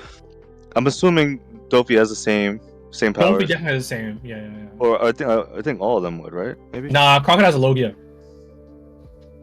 So yeah. Interesting. Yeah. Interesting. Okay. Yeah. Ideas I've seen thrown out are like the Warden's poison fruit. I think that's not bad because Crocodile has the poison to hook thing. True. Isn't poison? Was that not a Logia? No, it was Paramecia. Holy shit. Caesar, because Caesar said, "Don't compare me to that Paramecia." Blah blah blah. Oh, Which is a true. huge revelation. You're right. I think one that I like, but it wouldn't make sense because it was in Wano. Is the Ninja Girl's rot fruits that aged Momonosuke? Because that's what Crocodile does. He puts hand on stuff and it crumbles to dust, right? Yeah, so, he takes out the moisture, but that would be but that wouldn't make sense. Yeah. So yeah, I don't know. We're gonna have to see. I have no idea what he has. Yeah, no, it's definitely cool seeing them though. I'm definitely looking forward to seeing more of them. Mm-hmm. We then cut back to Sabo finishing the rest of his story to Dragon and Ivankov. He talked about how he landed in Lelouchia, how the people ready to fight. They started their rebellion. They took their king and princess prisoner, and welcomed Sabo with open arms when he pulled up. That was when he first saw that he was accused of Koba's murder in the paper when he eventually came out of hiding on the island. They treated him as a hero, and although he wanted to tell him the truth, he couldn't do it because, like he said earlier, the death had fueled so many rebellious fires that he didn't want to take them out. You see that a whole bunch of Lelouchians were willing to join the Revolutionary Army based off of what Sabo did, and Sabo brought back as many of them as he could before the island was destroyed. He also explains how he seemed to be on Lelouchia, but he wasn't really. Apparently, he rerouted a transponder snail to send the signal through Lelouchia and then to Kamabanka, which is the island that the revolutionaries are on. Tech wizard, I don't know how the fuck he did all that shit off a fucking snail, but someone killed me. They said he used the first VPN. Yo, dead ass though, that's crazy. Bro's really VPN'd up. Bro's not trying to get scammed. I respect it. That was smart, bro. No, it was really smart. So yeah, that explains how he was on the ship, but seemed like he was on Lelouchia. And he says when he was on the call, that's when the Lelouchia got smoked. How most of the people on the ship saw their homes destroyed before their eyes. Sabo having a first-hand account of what happened, because when Dragon asked him, he says that a great shadow covered the entire sky, and in the very next moment, something that no natural living creature could explain, some dark, vast thing flew above the clouds. You want to break it down real quick, or you want to just get to the end first? Yeah, let's just keep pushing a little bit. All right, so I'll just keep going. Ivankov changes it up, talks about the name Umu that was brought up. That Sabo mentioned earlier. Ivankov remembers a interesting piece of information that there was a monarch named Saint Imu of the Nerona dynasty in the first 20 kings, which confirms that Imu was one of the, or at least the name.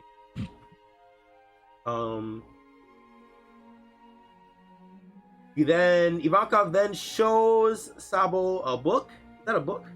Yeah, it says Genesis. Crazy. It's the Book of Devil Fruits, because Ivankov then talks about the Opi no Mi and the ability to give everlasting, like eternal youth. So yeah, it's the book he's talking about the Opi. This confused me a little because he pulled out a book and just started talking about this power. I was confused, but that makes so it's a book of Devil Fruits. They're talking about the how it gives the okay. It all makes sense now. I was confused when I was reading it. Okay. I missed it. We'll definitely have to talk about that little detail after. So yeah, he talks about the everlasting life, and someone has to have proved that devil fruit had that ability, and someone out there has to have been living for ages without dying, insinuating that it might have been Imu. Ivankov says it might have been a coincidence, but if the elders are the greatest authority and so-called descendants of the gods, who else could possibly lord it over men like what? Lord it over is like rule over. Okay.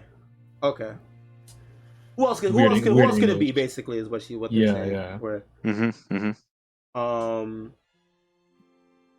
Ivankov continues that if the thing you saw flying over the clouds was a government weapon, then only Vegapunk could have created it. This is when Dragon says that quote that YHuss mentioned earlier, that Vegapunk would never build such an obvious tool for murder. But then Ivankov says, what if it was an ancient weapon and Emu were alive since ancient times? It would all make sense. Right. What? I was just gonna say Ivankov is a One Piece conspirator too. She def sounding like us out there right now. I ain't gonna lie. She def sounding like us out there. I think Oda's literally using Ivankov to like for people who are not like really locked in and not like reading every theory, not like thinking about it. He's like, this is what's going on. Let me spell it out for you a little bit. Just follow along. And so it's a good use of it. So now we don't have to think about it too much. Yeah, 100%. Dragon also brings up a really good point before we switch to the last panel, which is a point that I think we actually brought up ourselves during the Lelougia destruction. If a government is in possession of a weapon, why have they not used it before, and why use it now? So I actually really like that Dragon brought up that question, because that was one of the few qualms I had with that weapon in the first place. So for Dragon to bring it up means that there's obviously a reason. That there's 100% a reason now, and that it's going to be revealed eventually. Oda, really good. Here, like Ivankov is the conspirator, and Dragon is the person that is Oda is speaking to us through. He's like the voice of reason. He's like, all right, calm down there a little bit, Yeah. Like, 100%. It's so funny. It's so funny. So last panel, we switch back to Mariwa again. In the present day this time, and we find out that a single Celestian dragon has been executed. The world will never know. It was not meant for the world to hear. The man who passed the sentence was a dominating figure who once distinguished himself at a place called God Valley. Today he is the supreme commander of the Holy Knights. His name is Saint Figurlind Garling. God damn, man. The man he executed for protecting the fishermen was Saint Don Quixote Mizagard, whatever. We get the last quote in the chapter, where Garling says, "Stand up for subhuman scub, and you think been alone." What if people kill me, they said reverse Kakashi. Basically, I was thinking that too. When I read this chapter, I'm like, what? He basically, reverse Kakashi. Legendary line, yeah. Yeah, the legendary line, yeah. R.I.P. a legend, man. That's sad. Yeah. It's actually sad. I was like, yo, no, this guy is a real ass nigga, man. Yeah. Smoking on that Mizagard pack. All I'm saying is Oda killed someone else. I'm just saying, for all the people that Oda doesn't kill anyone. He's fighting allegations. Bro, this nigga dying and the other nigga living is fucking crazy, bro. I'm not gonna lie to you. Charles. Yeah, for real. That's actually insane. It is a freaking the world's a tragedy. fucked up place, man. Yo, I didn't know Mosgard's was a Don Quixote. Was that said before? Well, yeah, we knew that. Yeah. We knew that. Yeah. It seems like obviously because it was fucking 800 years ago, so it's obviously more of a clan, less of a family.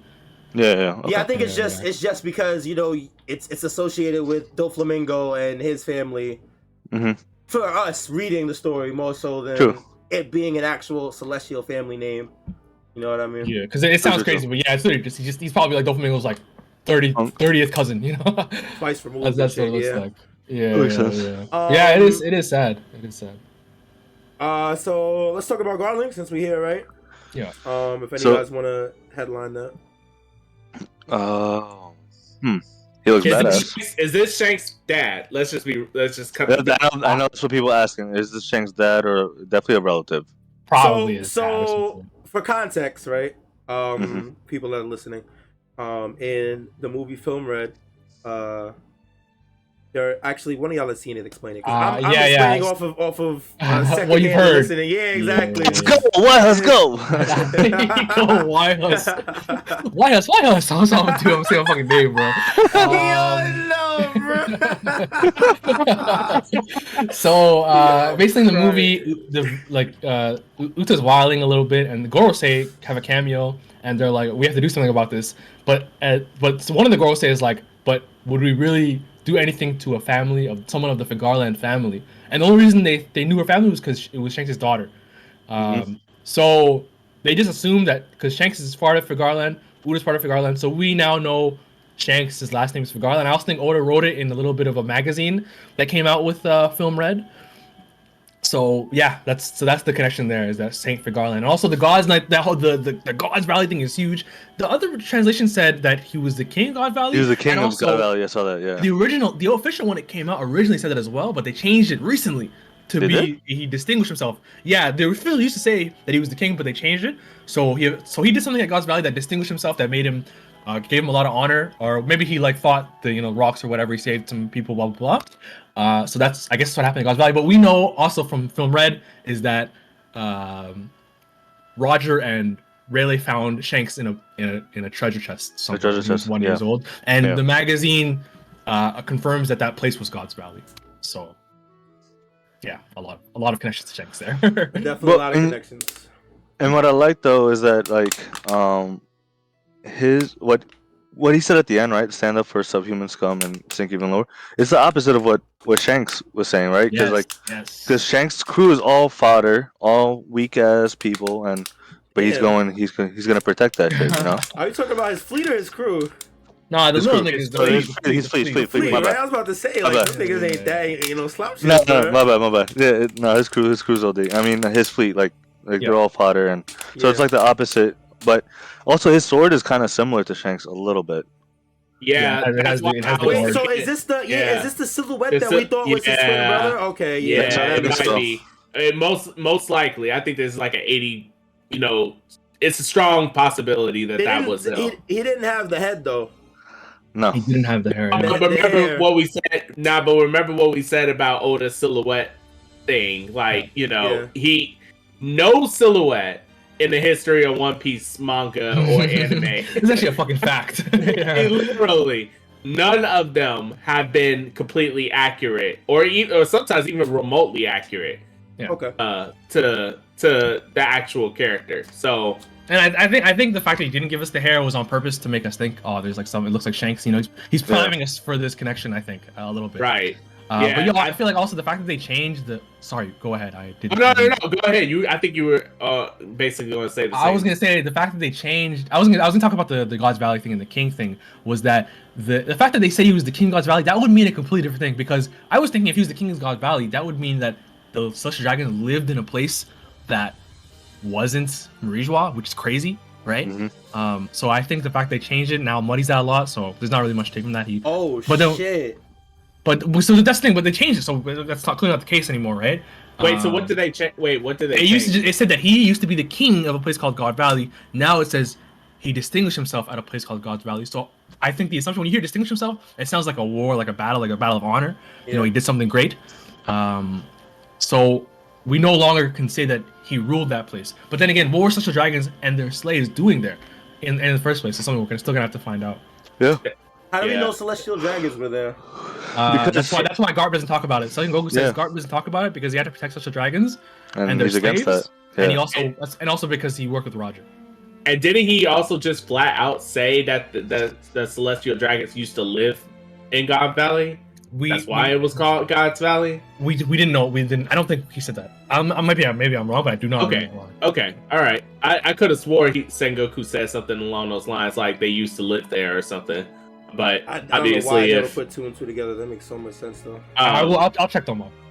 Okay. Yeah. I might be misremember. It's no big deal. But yeah, if this is Shank's relative in some type of way, which I'm pretty sure it is, whether it's father, uncle, whatever, That That's crazy, bro. Yeah, that's crazy. Yeah, bro. Yeah, that's crazy. I don't even have words for it because it's just like it brings so many questions. Like, okay, is this now? I'm wondering if the whole Shanks evil twin thing is just put to dead now, like because of it. I mean, Shanks is clearly able to maneuver things because of his last name or whatever. So and maybe Shanks is 100% confirmed the Celestial Dragon. I'm sorry, I didn't mean to cut you off. No, that's a fucking big thing. That's fucking crazy. Yeah. But the thing is, though, is that even though he's a Celestial Dragon by blood, by name, I don't know if that holds up because we have Doflamingo as the prime example, right? You know, he's a Celestial Dragon by name, but they don't consider him actually a Celestial Dragon. So, but he is rewarded some privileges, like why he was able to manipulate the newspaper and a couple of other things. And go see if it was him that was actually there at Rivery to go see the Goro site, you know? Shanks had the ability to go there, and also it also calls into context why when the war ended, Sengoku said, because it's you, Shanks. Yeah, exactly. Yeah, it puts that into perspective. Whereas at first when we saw that, like, I don't know if y'all ever remember y'all first reactions when Shanks pulled up and ended the war? Yeah, and Sengoku said because it was you. I thought it was just simply because he was just that nigga, he was just that strong that you just gotta just, but now it's like, oh, okay, so it's probably because of the last name. But see, then I also gotta ask, like, so is there just no distinction between like a Doflamingo or a Shanks, where no matter what, if you had the last name, they just like they hear you out or something like that, or you get certain privileges? Because to me, Shanks and Doflamingo operate off of different, moral values and stuff. Like Doflamingo, he was a warlord and he still worked with the world government. That's why they gave him that mission where he had to assassinate Gecko Moria. Versus like Shanks, I couldn't see there being like a working relationship. Yeah, a working relationship. So like that's why it's a little baffling to me as to why does Shanks have these privileges, even if he has the last name? Why does he have these privileges when clearly he's such a he operates way differently than they do. That's another thing about this ending is that it's not in the official for some reason, but in TCB they translate the little thing at the bottom like Oda's like the last little narrator thing, and in TCB it was like a man who can judge celestial dragons. I remember seeing that. Yeah, so this guy clearly has a lot of sway. And I remember we talked about the Holy Knights and how Akainu in 1054, when he was asked about the attempted murder on Charlos, he said, let's let the Holy Knights handle that. So it seems like the Holy Knights are some sort of judicial body, but also like that little narrator box, like a man who can judge celestial dragons, makes me think that either the Garling family or the Fergarland family is like some fucking like more distinguished, more important family than everyone else, or this guy fucking Garling is a problem and they just listen to him because he's that strong. I don't know, maybe there's that. But yeah, there's some sort of hierarchy even between celestial dragons, clearly. Either way, that would explain a lot of Shanks' pull too, right? Because whether it's the family being worth more or just this nigga in general, specifically Garling being a big figure, either way it would trickle down to Shanks and give him some power and credibility in the world. And in Film Red, obviously it's a movie, but still that's something Oda clearly wrote because of the Fergarland line. They were like, yo, should we even fuck with someone of the Fergarland family? They didn't say it as bitch made his dad. They're just like, oh, even though she's part of the Fergarland, like basically they have a lot of consideration towards his family. Yeah. And Shanks is a Yonko and he can pull up to the fucking Rivery. So like clearly these guys are like, it's not something crazy, bro. Yeah. No. But I had to ask, like, does he even fuck with his son like that, or his family member like that, whatever the case may be? Because like that line down there is clearly, indication that he is definitely the opposite of Shanks. Yeah. So, and he doesn't seem like the type that would pull punches. He does, at least that's not what he comes off like that to me. I don't know. Maybe down the line he could. But yeah, he seems like a hard ass. Like, well, Shanks was abandoned before even knew anything, right? Like, when was he found at 1 year old? He was a baby, literally. So even if Garling had him, this is all hypothetical. Even if Garling had him for that year before he was found, you can't judge a baby's character. Like, you're not going to hate the baby unless you just fucking hate children. Like, I don't. Yeah. Unless his future sight is that crazy, right? Oh my god, yeah, evil levels of future sight. he just knew, but yeah, no, but that's a good question though, because then why can Shanks use his family name like that? If his dad disowns him and it's like, oh, I don't fucking know that nigga, right? Why can Shanks be like, oh, I'm for Garland? It's like, bro, we don't care about this guy, right? Because the Don Quixotes did it. They're like, yo, we're gonna leave Marijua, and then they let these guys die. like they didn't even help them when they called, right? So like clearly, Shanks still holds some sort of connection, or maybe the Garland family is just that fucking crazy to these celestial dragons. So they're like, yo, we're still not gonna fuck with Shanks. Like, we're not gonna do anything bad too bad to him because he's for Garland. You know, the more I think about it, the more it sounds like the Garland name holds a lot of weight. Yeah, holds a lot. Yeah. Also, he's like a half moon. His hair. I think that's like all the literally the first thing I thought of was fucking Bad Moon from Shrive from Amelia. That's literally what his hair looks like. That's fucking cursed. Literally the hair and the face and everything. But that goes to show that like he's definitely an enemy to Luffy, right? Because if Luffy's a sun, then the opposite of that would be the moon. Yeah. So. And also, I think. Sorry, please continue. No. I was just gonna say I'm curious if there's anyone else that looks like that has like the same theme going on. And the reason why the moon thing is so interesting to me is that this might be a bit of a reach, but Shanks, for some reason, remember what he said to Buggy? He's like, "No, I don't want to be Pirate King yet," right? When they're at Roger's execution, and when Whitebeard and Shanks were gonna meet, talk about Ace and Blackbeard, the Gorosei said about Shanks, he's not a man bent on changing the world. So they knew something about his philosophy even back then.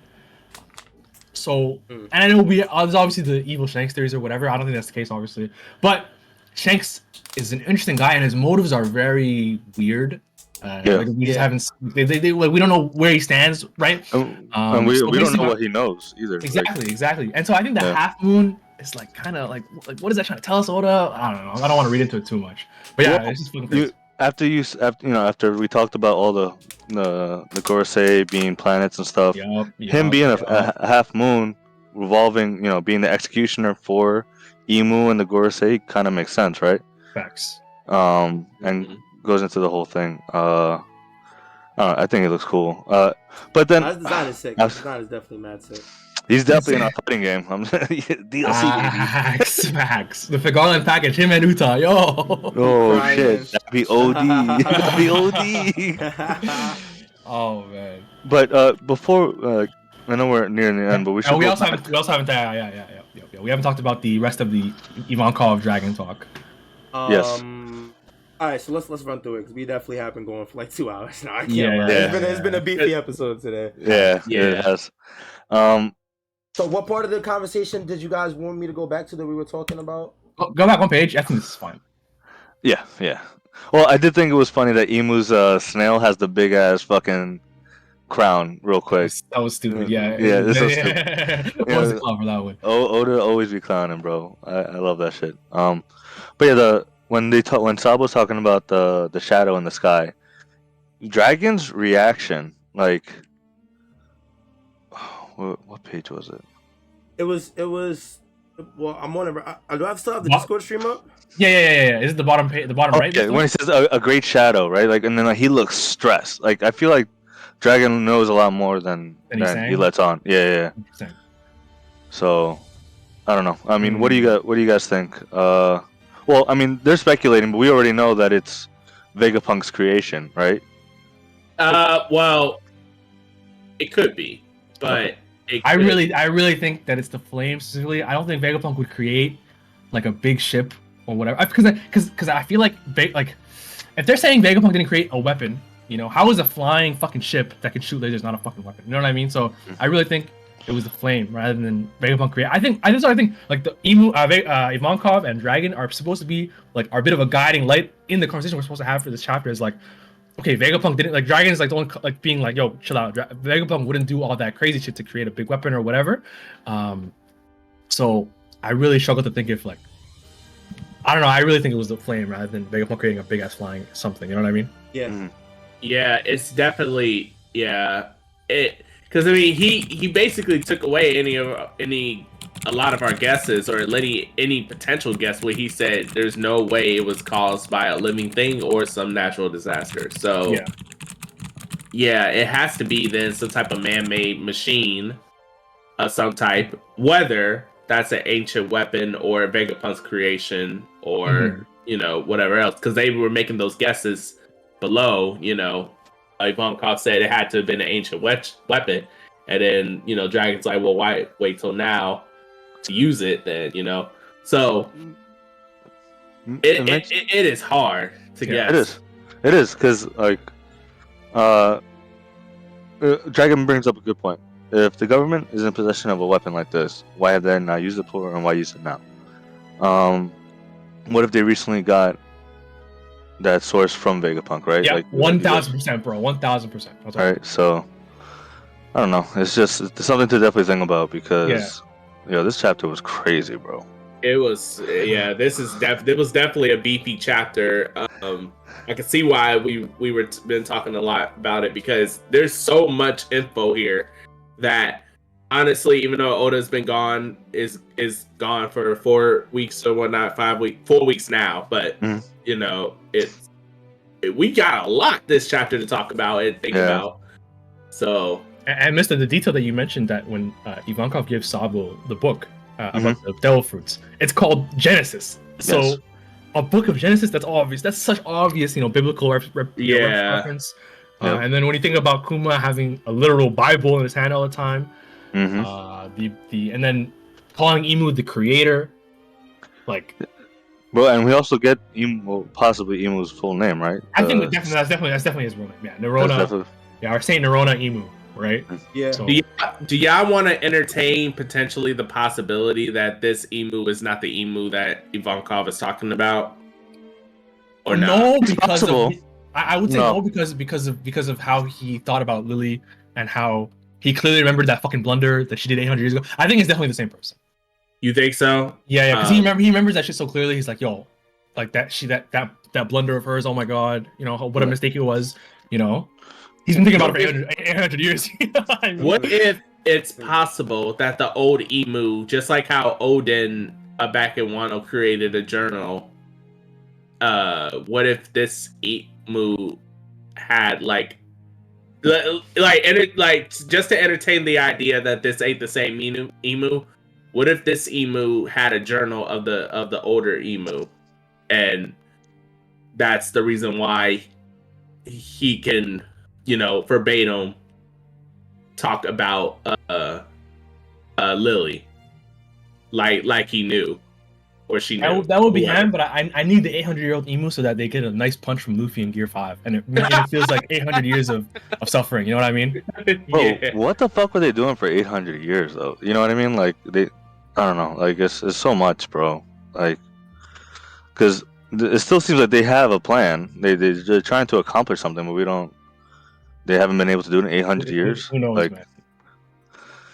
I don't know. Yeah, no, it's still too many mysteries. Other than that, I don't think there's too much more. I feel like there was one more thing. Let me. Well, while you do that, I'm gonna show off some pins that I got. Since we were talking about Film Red, I got this. If you guys ever check out on Instagram, Braveheart pins, they make amazing One Piece pins. Well, anime pins in general, but this is their Film Red box set, right? You got Uta on there. Let's open this shit up. And then we got, they gave me stickers too, and a keychain, shit, and a picture of Shanks. Bro, finding new shit, that's crazy. Shit. Bro did not open his package. So we got some of the Straw Hats, right? Jinbei, Luffy. We got the 1,000 Sunny. Yeah, like the cursed out from the movie. That's so cursed. Yeah. Nami, Zoro, Brook, and then on the other side, we have the rest of the crew with Frankie, Uta, Chopper, Usopp, Sanji, and Robin. Damn, this shit was nice. That shit is actually. Honestly, I totally forgot that this was coming in because I ordered it so long ago. But it was a nice surprise to come back to. And then I also got these from another pin maker called Dova. That's fucking fire. This is beautiful, so nice. bro. That's so sick. That's so nice. Yep.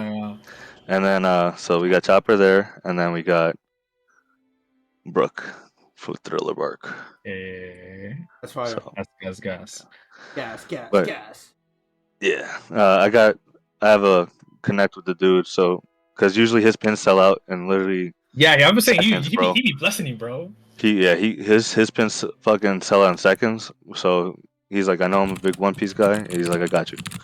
So okay, let me get some. I have to run, but I remember that I had a little theory to talk about. My random theory is that I think the Will of D is something that you can technically be given, and you don't have to be born with it. And I know it sounds random as hell, but the reasons I think this is that the Ancient Kingdom, we always thought that the Will of D are the people who live in the Ancient Kingdom, but a giant like Jaguar D Sol having this Will of D is kind of interesting. I've always like, well, that's kind of interesting. But also now that we know that Nefertari, someone who clearly had their own kingdom, being part of the Will of D, like where did that D come from in their name, right? I think because also Nefertari Lily was against them. They worked with the world government, so I think that I wish I could have had time to explain this. We have to run soon, but basically, I think that Nefertari Lily did not originally have the Will of D, and by joining as Joy Boy's like allowance or whatever, and like how, because we know they did because they have a poneglyph. They know where Pluton was. They had the letter. They had the poneglyph where Pluton was. Blah blah blah. They're a very important partner for the Ancient Kingdom. So I think that they didn't originally have the Will of D. I think they were given it. But also the reason why I think that is because I'm just running through these points. Sabo, well, we said that Sa Debo thing that Frank brought up last episode. Luffy in the same chapter where we know that Nefertari Lily had the Will of D. Luffy, Sabo has a flashback to Luffy giving him that Will of D in the flashback. He's like, "Oh, you can be Sa Debo, right?" Yeah. And so I think that's pretty interesting. But I think the reason I think that is because if you remember the end of Alabasta, when they use the X to get past Bon Clay's ability, Mr. 2, but in the end they use it and they to show Vivi that they're still friends and they will always be friends. And the reason I think it's a little bit of a connection is because obviously Lillian and Vivi. But I think what they said at the end of the Alabasta arc in the panel where they show their hands up, it says that the X is the sign of our fellowship, and I think that's going to be a connection to the Will of D being a sign of the Alliance Fellowship back in 800 years ago. And the reason I think that is because in the letter it says, "Herald the flag that brings the dawn of the world." In the Nefertari Lily's letter, and in the Alabasta, in the last page with their hands raised, the iconic last page, the Vivi's X in the background of that same panel is the Straw Hats flag. So you're gonna have to show me that, bro. I do not remember that at all. I got you. I have it somewhere, but it's some bullshit theory that I had, and I think it's low-key facts, even though I had to run through it in 2 seconds. I literally had to go in like 30 seconds. I know it's random, but I'll have to go for the end of the episode. But it makes sense though, because everywhere that Luffy and them have gone, they've left a flag. So that's what I'm saying, bro. Anyway, I can't even stay to talk about it. I have to run, guys. Sorry. I'll see you guys later. Sick episode. Take care, guys. Peace out. Later, bro. All right. Later. So that would make sense that once Luffy makes the call, everyone lifts up their Straw Hat flags and they join the fight. That would be sick. That would be. That'd be the new dawn, right? Like if we're going with the whole dawn, the D being the dawn, like that'd be crazy. Yeah, it's actually. I gotta talk to YHuss later to see more about that theory. But shit. All right. Yeah, that was pretty sick. Oh, Callie, did you ever find? No, I didn't find it. I didn't know what the fuck I was gonna say. But real quick, somebody in the Twitch chat, Pixel Zombie brought up something really cool that I forgot that people were talking about. After Figurelin's introduction, yes, a lot of people went back to the meeting between Shanks and Whitebeard, and during that meeting, when he originally met Shanks, he said, "Shanks, when I see you, the scar that man gave me still aches." So a lot of people are thinking that scar was from whatever his name is.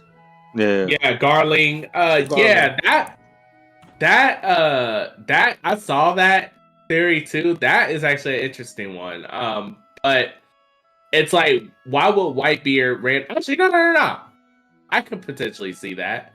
But it's like the only problem I have with that is how would Whitebeard know the connection between Shanks and Garly? God's Valley. If that makes sense. I know God's Valley because of Zebek, but the problem I have is I don't know, like, was Rox like living there and that's how he met him or whatnot. But if I thought Rox just like went there to, you know, cause some trouble for the Celestial Dragons, because it's Sengoku say he had Garp had to defend the Celestial Dragons. That's why he doesn't want to talk about that incident and why that incident was also led under wraps. But Whitebeard, I don't know how he would know. Talking to Roger. Him and Roger talked regularly, like, you know. But did Roger know? Know what? I mean, I'm confused on what you're confused about. I'm not gonna lie to you. No, go ahead. So he's saying how does Whitebeard know, he's asking how does Whitebeard would know that Shanks is related to this dude? Yes, right. That's what I'm saying. So yeah. Because there's no, it's not necessarily prevalent information that Shanks is related to. Yeah, it's related to this guy, right? It's not public information. It's not even remotely like, because if it was something even remotely known, I feel like more people would know than just, you know, us, the reader, plus maybe Sengoku, maybe, and maybe the Gorosei. Well, most likely the Gorosei. Whitebeard wasn't at God Valley, right?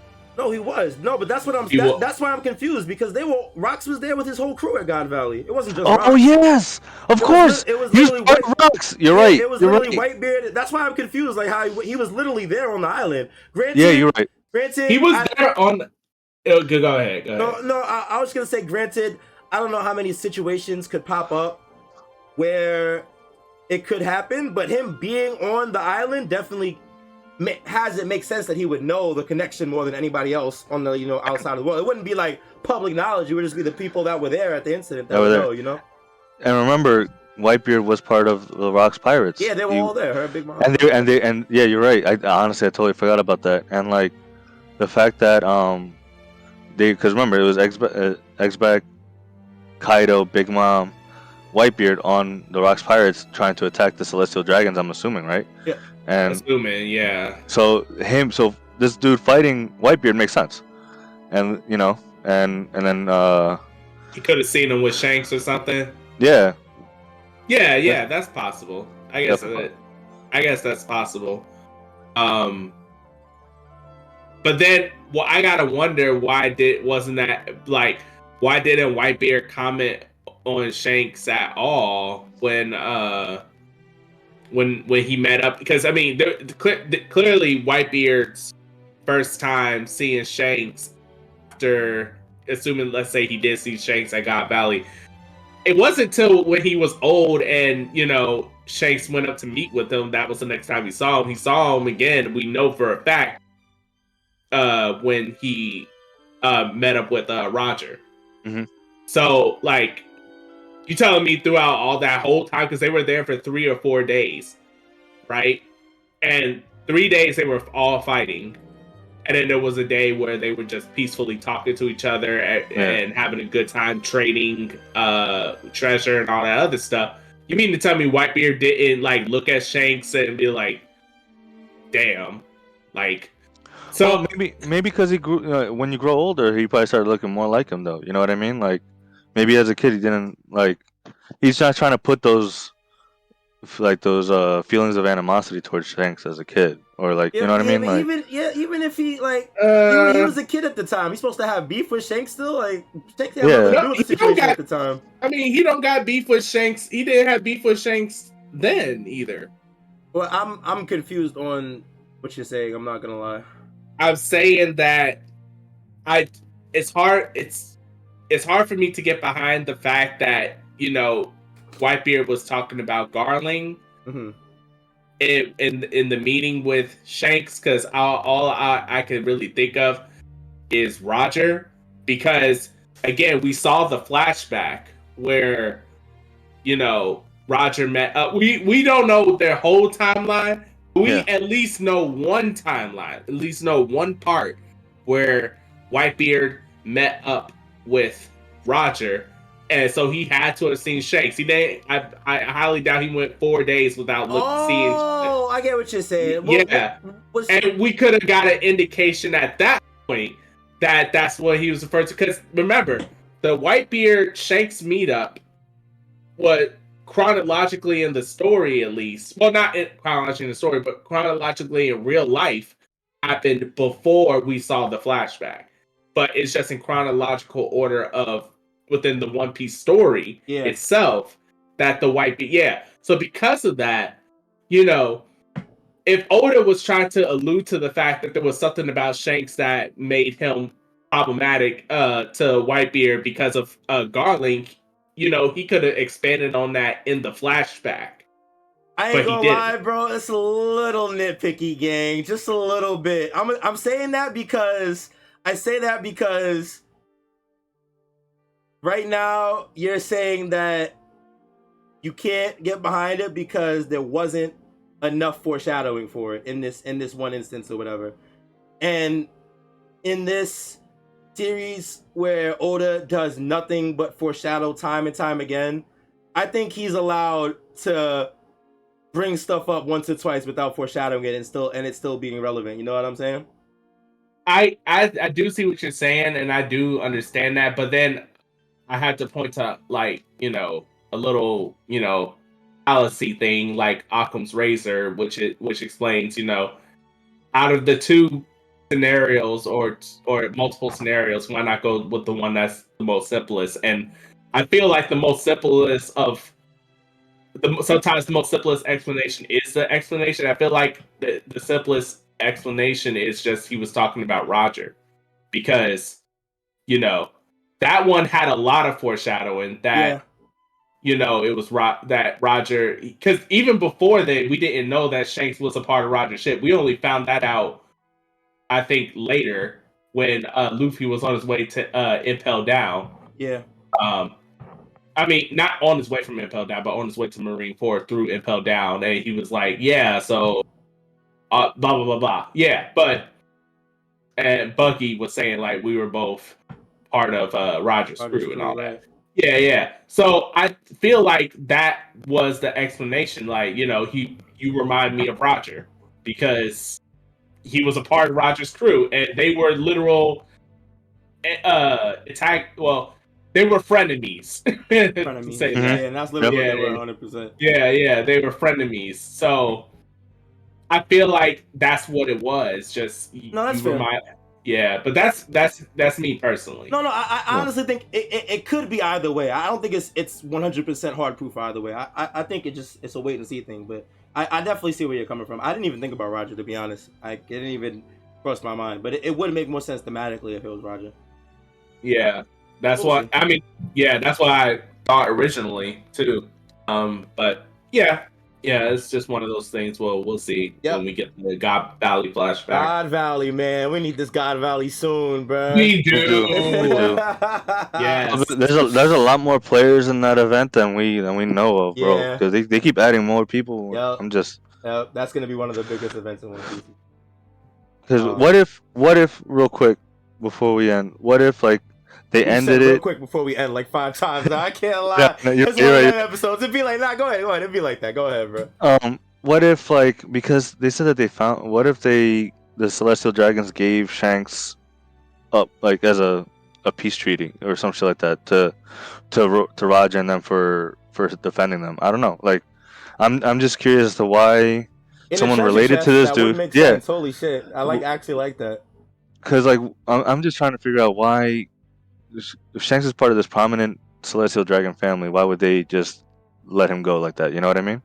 Yeah. And then it also goes to show like the whole argument of nature versus nurture. Like because Shanks wasn't with the Celestial Dragons, he didn't turn out like them. He was with Roger, and even though pirates are seen as the bad guys, you know, they actually nurtured him in the right way, and you know, so it's yeah, exactly. So we'll see. It's just Oda really left us with so much with this last chapter, and now we got this was crazy, bro. We were talking for like a good hour. Granted, we was like 20 minutes on the movie trailer. We were talking like a good hour and a half, damn near 2 hours on this chapter, man. It was so much more. I don't think we covered everything either, but no, I know, man. He definitely knew what he was doing, leaving us on this bombshell before he dipped out.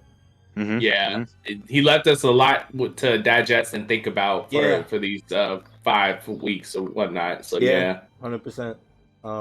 Definitely wishing Oda a safe and healthy recovery. Hope he's doing good. Getting back to get back soon and finishing out this story for us. But yeah, that's gonna do it for the episode. It's definitely a long one, but we had a lot to talk about and we got through a decent amount of it. Big shout outs to Twitch chat, everybody that was in chat talking to us. We appreciate y'all.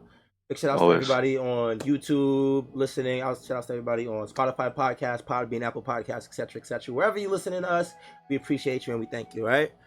We are on break, like we've been saying. Oda's going to be on break for the next few weeks, but that doesn't mean the podcast is over. We are still going to be giving you guys content every week. The next few weeks, we got some pretty cool. What's the word I'm looking for?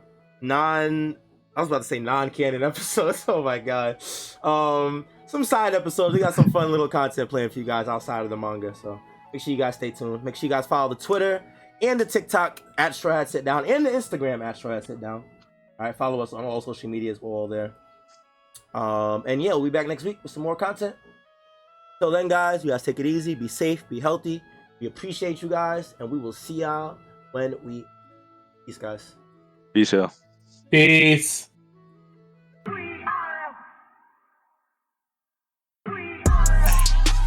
Who gon' get down? We are. This that Strawhat Sitdown. We are. Who the crew with the fleet? We are. Who gon' piece that one piece? We are. Who gon' get down? We are. This that Strawhat Sitdown. We are. Who the crew with the fleet? We are. Who gon' piece that one piece? We are. Strawhat Sitdown crew in the building. We Corona to these other podcasts. We gon' put these people in their feelings when they hear this and they know that they can't top this. We spit facts and we poppin'. Every time an episode is dropping, we see D3 in the corner.